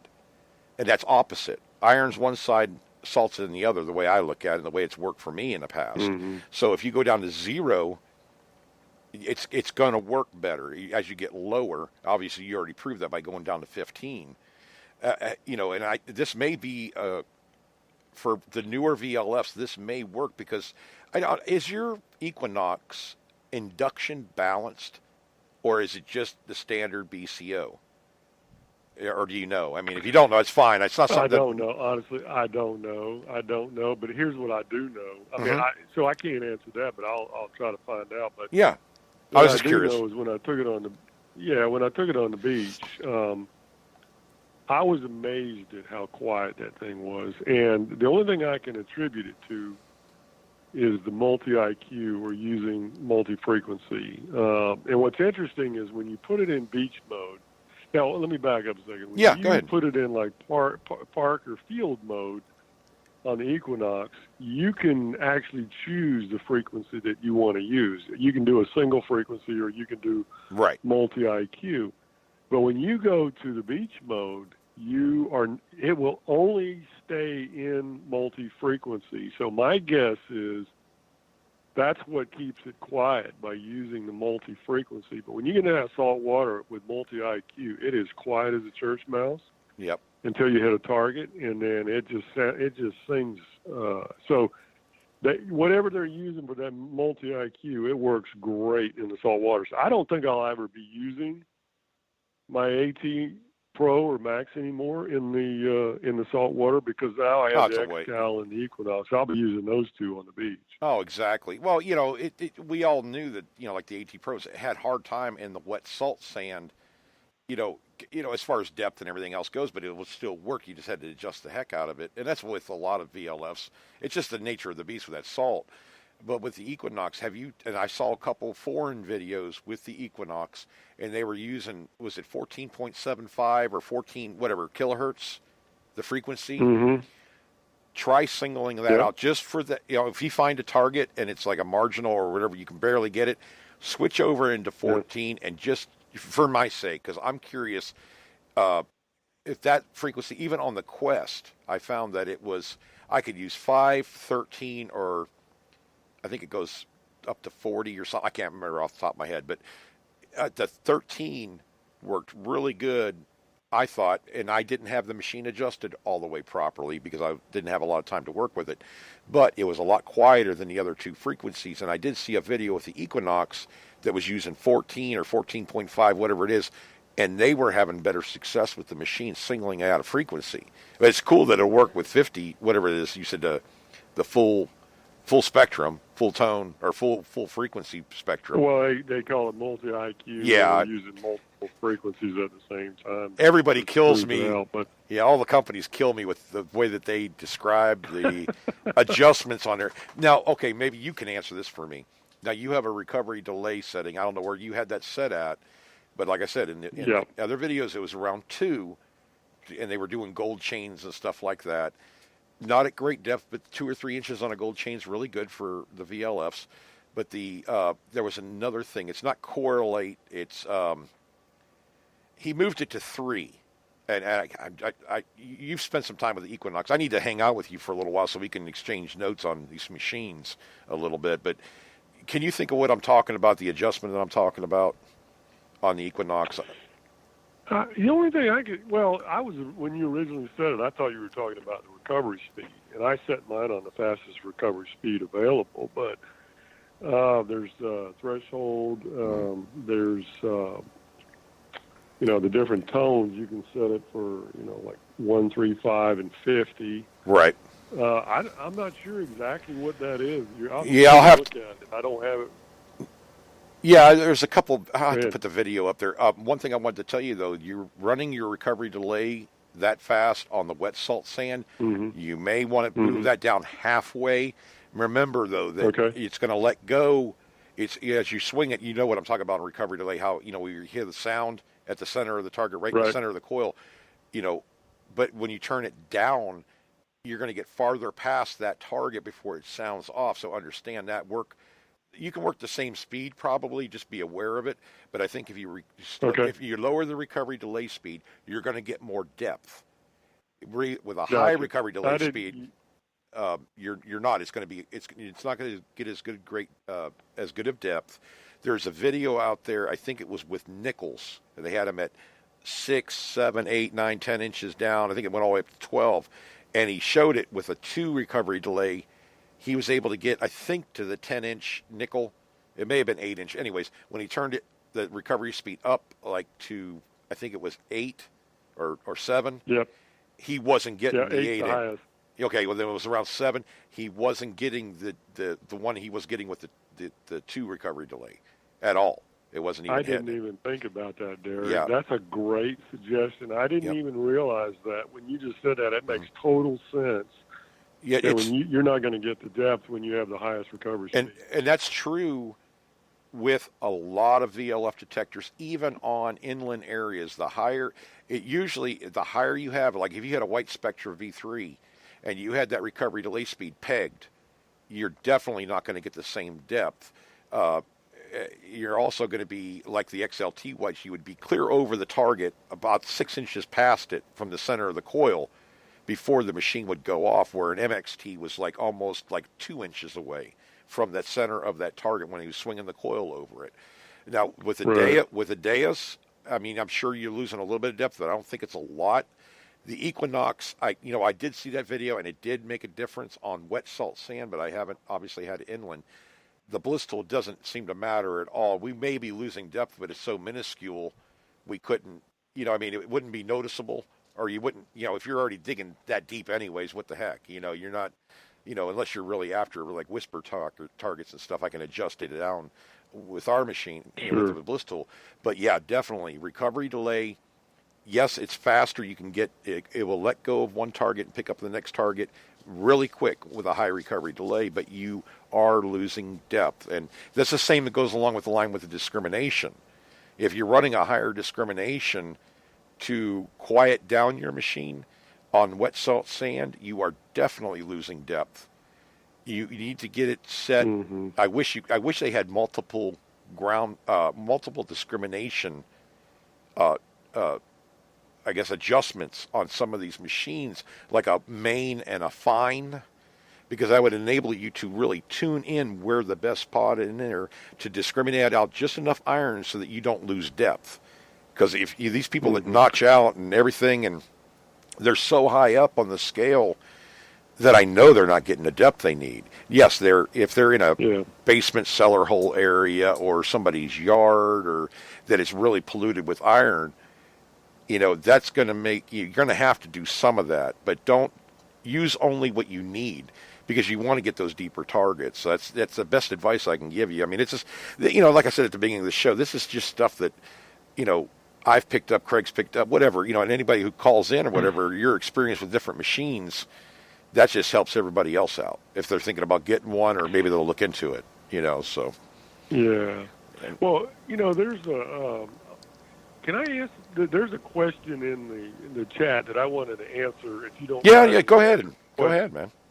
Yeah. So Jason Julian, who lives over on the East Coast, he and I've talked a little bit, and we're going to try to get together. But he was asking about pinpointers on the beach, and whether he should bring it or not. And people have told him I didn't need a pinpointer. Yes, you do. Here's the thing, Jason.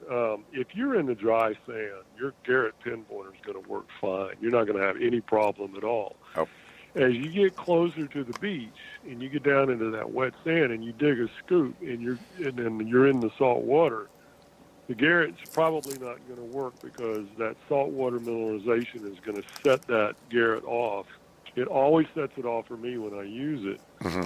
And when you get further, obviously, when you get out into the water, if you're out, waist deep or further, you're obviously not going to be using a pinpointer. So for Jason, this is answering your question. If you're, for example, on right at the edge of the water, and you take a scoop of sand and you push it up on the beach, and you want to check it with your pinpointer, you definitely want to have that pinpointer there so that you can check that sand that you just pulled out. Yep. However, if you're going to be checking, the wet sand, you're going to have a pulse induction pinpointer, which is not the carrot. So hopefully that answers your question. And I can show you that more when he and I get together. I can show it to him. Oh yeah, definitely, Mark. I just got permission, guys. I'm so stoked about this. The 350 acres right behind my house. You've been to my house, right, Mark? Yeah. Right. Yeah. That big, huge pasture out there with the pond and everything else. I just got permission from the landowner to hunt that, and right by the river where the old steel bridge was. It's been gone since 1961, but there was on survey maps, it shows a building out there. I don't know what it was. I'm thinking it was right after the bridge, so it could have been, I don't know. Yeah, some kind of market, some kind of, I'll call it a convenience store, but back then they didn't have them. But that's where the stagecoach road came all the way down through and along my property line and down towards 476. But yeah, I got permission to hunt all of that. So I'm going to go out there. That's fantastic. And I'm going to give it a shot, or a couple times out to figure out kind of where the hot spots are in there. I'm gonna call several of you guys up. If the guy will allow it, which I don't think I'll talk to him. But if I have a chance to, maybe we can all get together and hit that. And especially where they have a cabin out there right now. They're restoring it at the river, and it may be mostly original. I mean, it's old. I mean, we're talking. I'm thinking at least 1900, probably before that. But they're restoring it right now. So they want to find the survey stakes, and they want to know, obviously if it hasn't been used as a home or anything. So God only knows what's out there. But I'm thinking it's right after the bridge. When you come off the bridge, maybe I don't know. It looks like maybe 30 yards. You'll have there was a building there. So anybody who came over that bridge back then, or camped out, whatever they did, this should be really interesting, because I've been wanting to hunt this place for 5 years, and I've never had permission until, this past week. I talked to.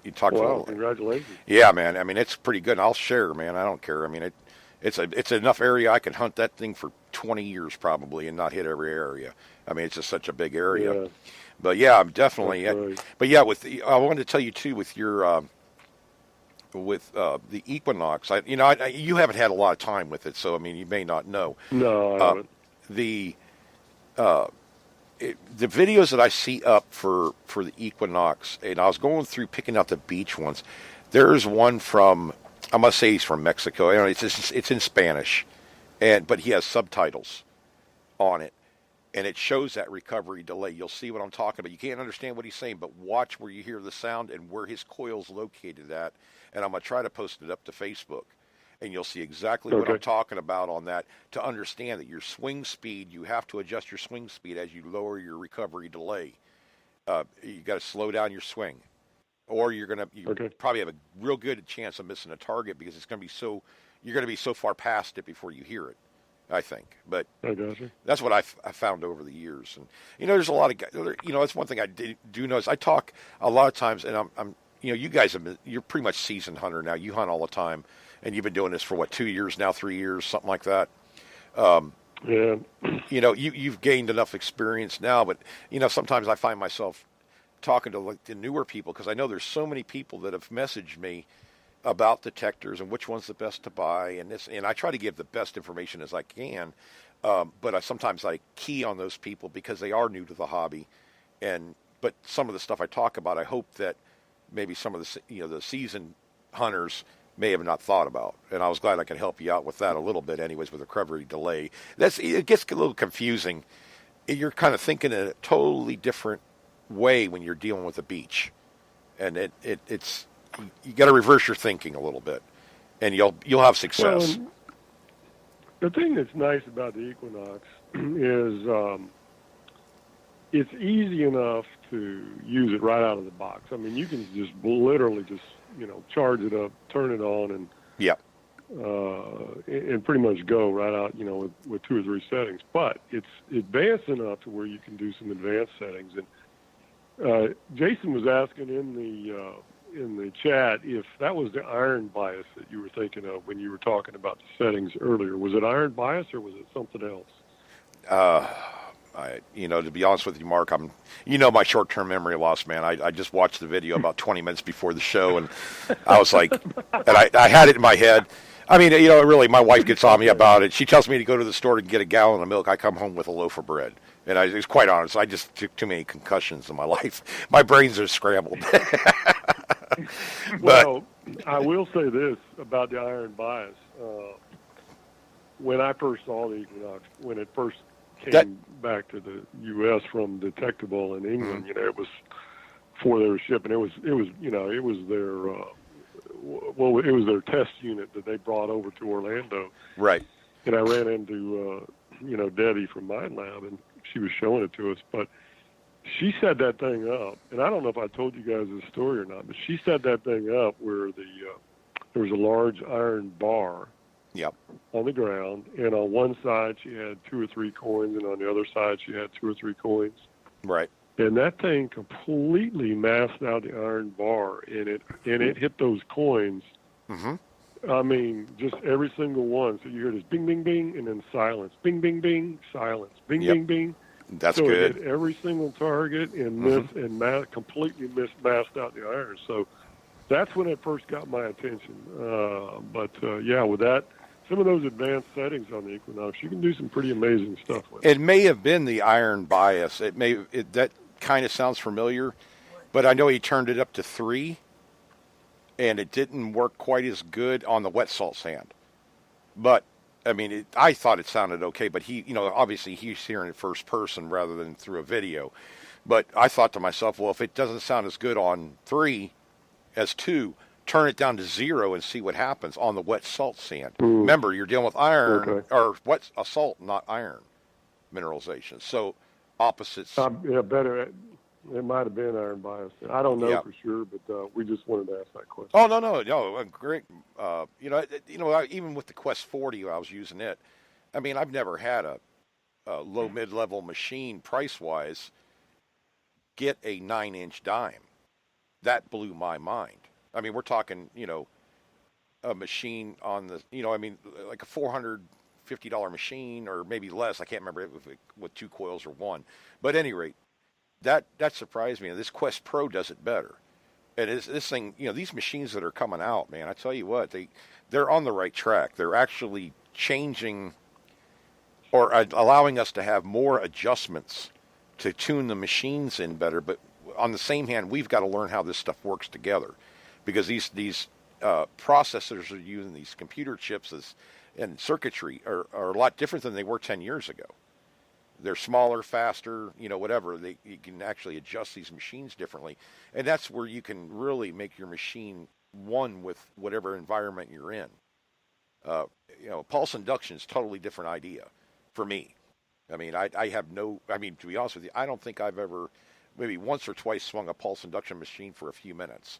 It's something I want to do eventually, but I'm having so much fun with the VLFs, But there's a lot of guys that use the pulse induction for relic hunting too, and gold prospecting and all that. They even use them on the beach. I mean, what do you call it, ATXs and stuff like that, the TDIs.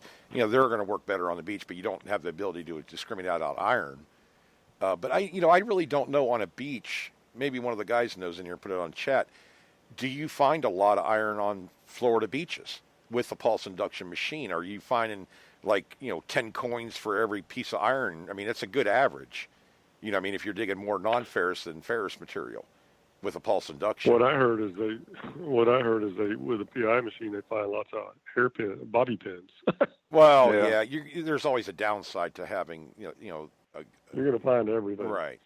But I mean, really, you dig. Other than bobby pins, I mean, I could tell bottle caps.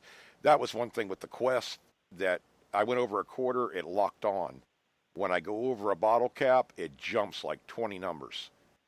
But usually with White's machine, and most detectors have a hard time telling the difference between a bottle cap and a quarter. It would read up almost perfect on several of the machines I've owned. But, with the Bliss tool, I can tune it out. But the Quest did the same thing. It was letting go. It was like giving you a definite spit at the end. And with Equinox, too, I saw it with the guy had a gold ring and a nail or some piece of iron with it right next to it. And he buried it.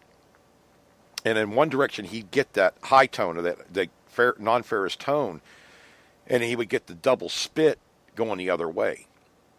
But you're listening for that. You want to pick out those higher tones because it's non-ferrous. But I thought that was neat that it was able to do that. And it sounds like, with the Quest it does that. With the Equinox it does that too.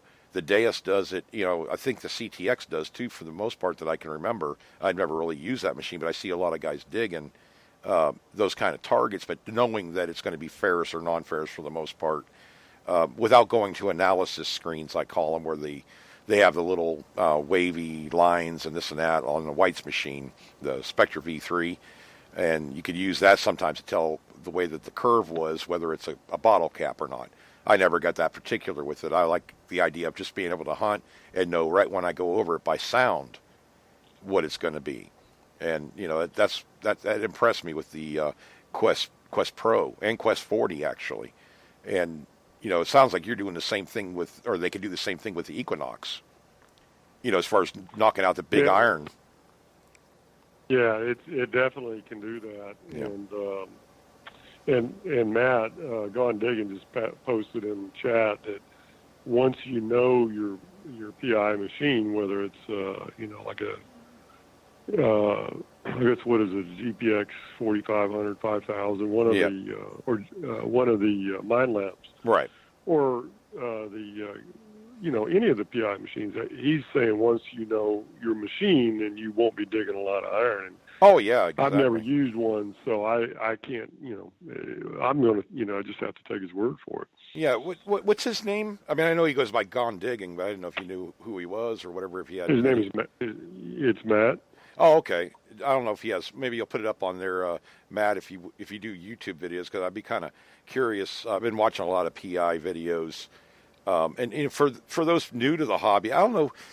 Really, if you started out with a PI machine, it's going to be a different experience for you. You're going to have a learning curve, just like you would a VLF, just in a different way. But going from a VLF to a Pulse or a Pulse to a VLF can be mind scrambling. At least it is for me, the thought of doing that, because it is a different premise and the way that you have to adjust the machines.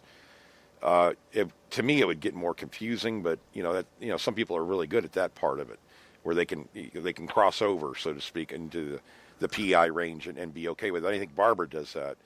Barbara O'Connor. She has the. Well, it's like any other machine. You're gonna have to learn it. Yeah, definitely. So I was just looking. Yeah, Matt does have a YouTube channel, and he's got some great. He's up in Virginia. He's got some great videos, and hopefully he'll post a link in here to his YouTube channel because he just did. So he did. Oh yeah, there it is. Take a look at that. He's got some really good videos that he's been posting. So.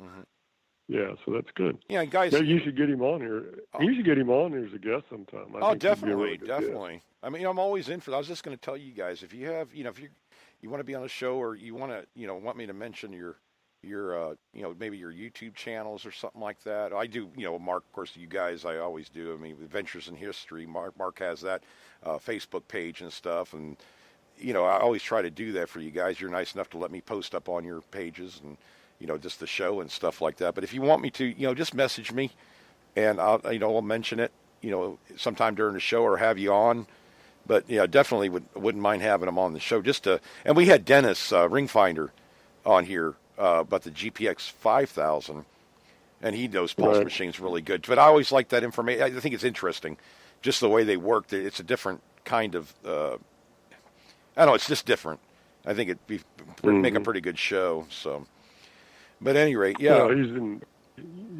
in Virginia, so he's using. I think he said he's using the 4500. So Yeah, up in that area with a lot of that hot soil up there, and using that PI machine, you really have to get to know it well. So I suspect he really knows that machine well, but he can come on sometime and can share that. Well, hey, it's after 10 o'clock. We got to get out of here. Oh my gosh, man! I tell you, Craig, we just can't have Mark on anymore. He runs us too late. Right. I'm on his channel right now. It looks pretty good. I just subscribe to it. So. What's the name? What does he go by on there? Is it Gone Digging? It's called Digging. It is. Gone Digging. Gone Digging on YouTube. Diggin. All right, yeah, I'm going to have to make sure I copy this somehow. Maybe I can do it right now. I'll send it to you. If you don't have it, I'll send it to you in a message. I don't know. I have such a hard time. I see you guys posting up little icons and stuff like that. From my side, the soundboard and all that stuff, I can't really do that. It won't let me do that. But yeah, Mark, if you message that to me, that'd be great, just so I can check it out. Whoa. Will do. Oh, all right. Thought I lost everybody here and my computer started going crazy, but it's okay now.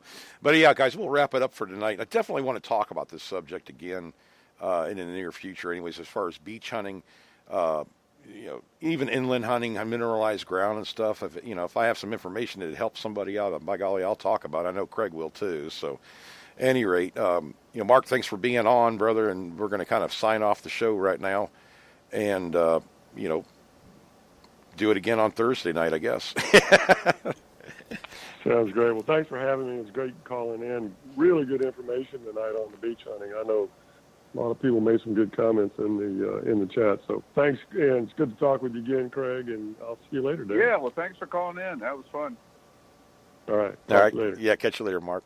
All right. Yeah. Mark Hoover has a Facebook page called Adventures in History.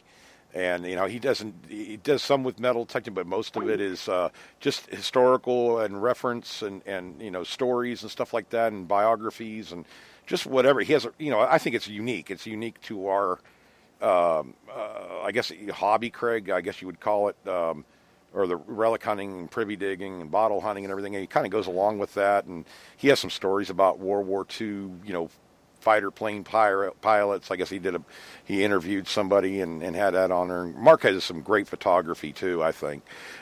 He's always done well at photography. It's like a gift for him. I'm not that good at it, but at any rate, guys, thanks for listening tonight. Be sure to like and follow the show and tell a friend about it, because we really don't advertise or nothing. And if there's somebody out there that likes to have a podcast they can actually download and listen to on the way to work, by golly, tell them about it. Maybe they'll enjoy it a lot. But we're on every Thursday night and Saturday night at 8 p.m. Eastern. And you can check us out on Facebook on Hardcore Metal Detecting, and the old Bliss Tool America Facebook page is now, has a header for Hardcore Metal Detecting. We'll be changing some stuff up on that. And don't forget about the other metal detecting shows on Spreaker.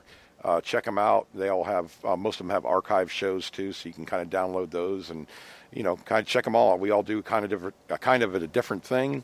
And we all have different formats, and with our show, you never know which way it's going to lead you. But that's what makes it interesting. So I'll catch y'all later, and be safe out there. Keep digging, and God bless.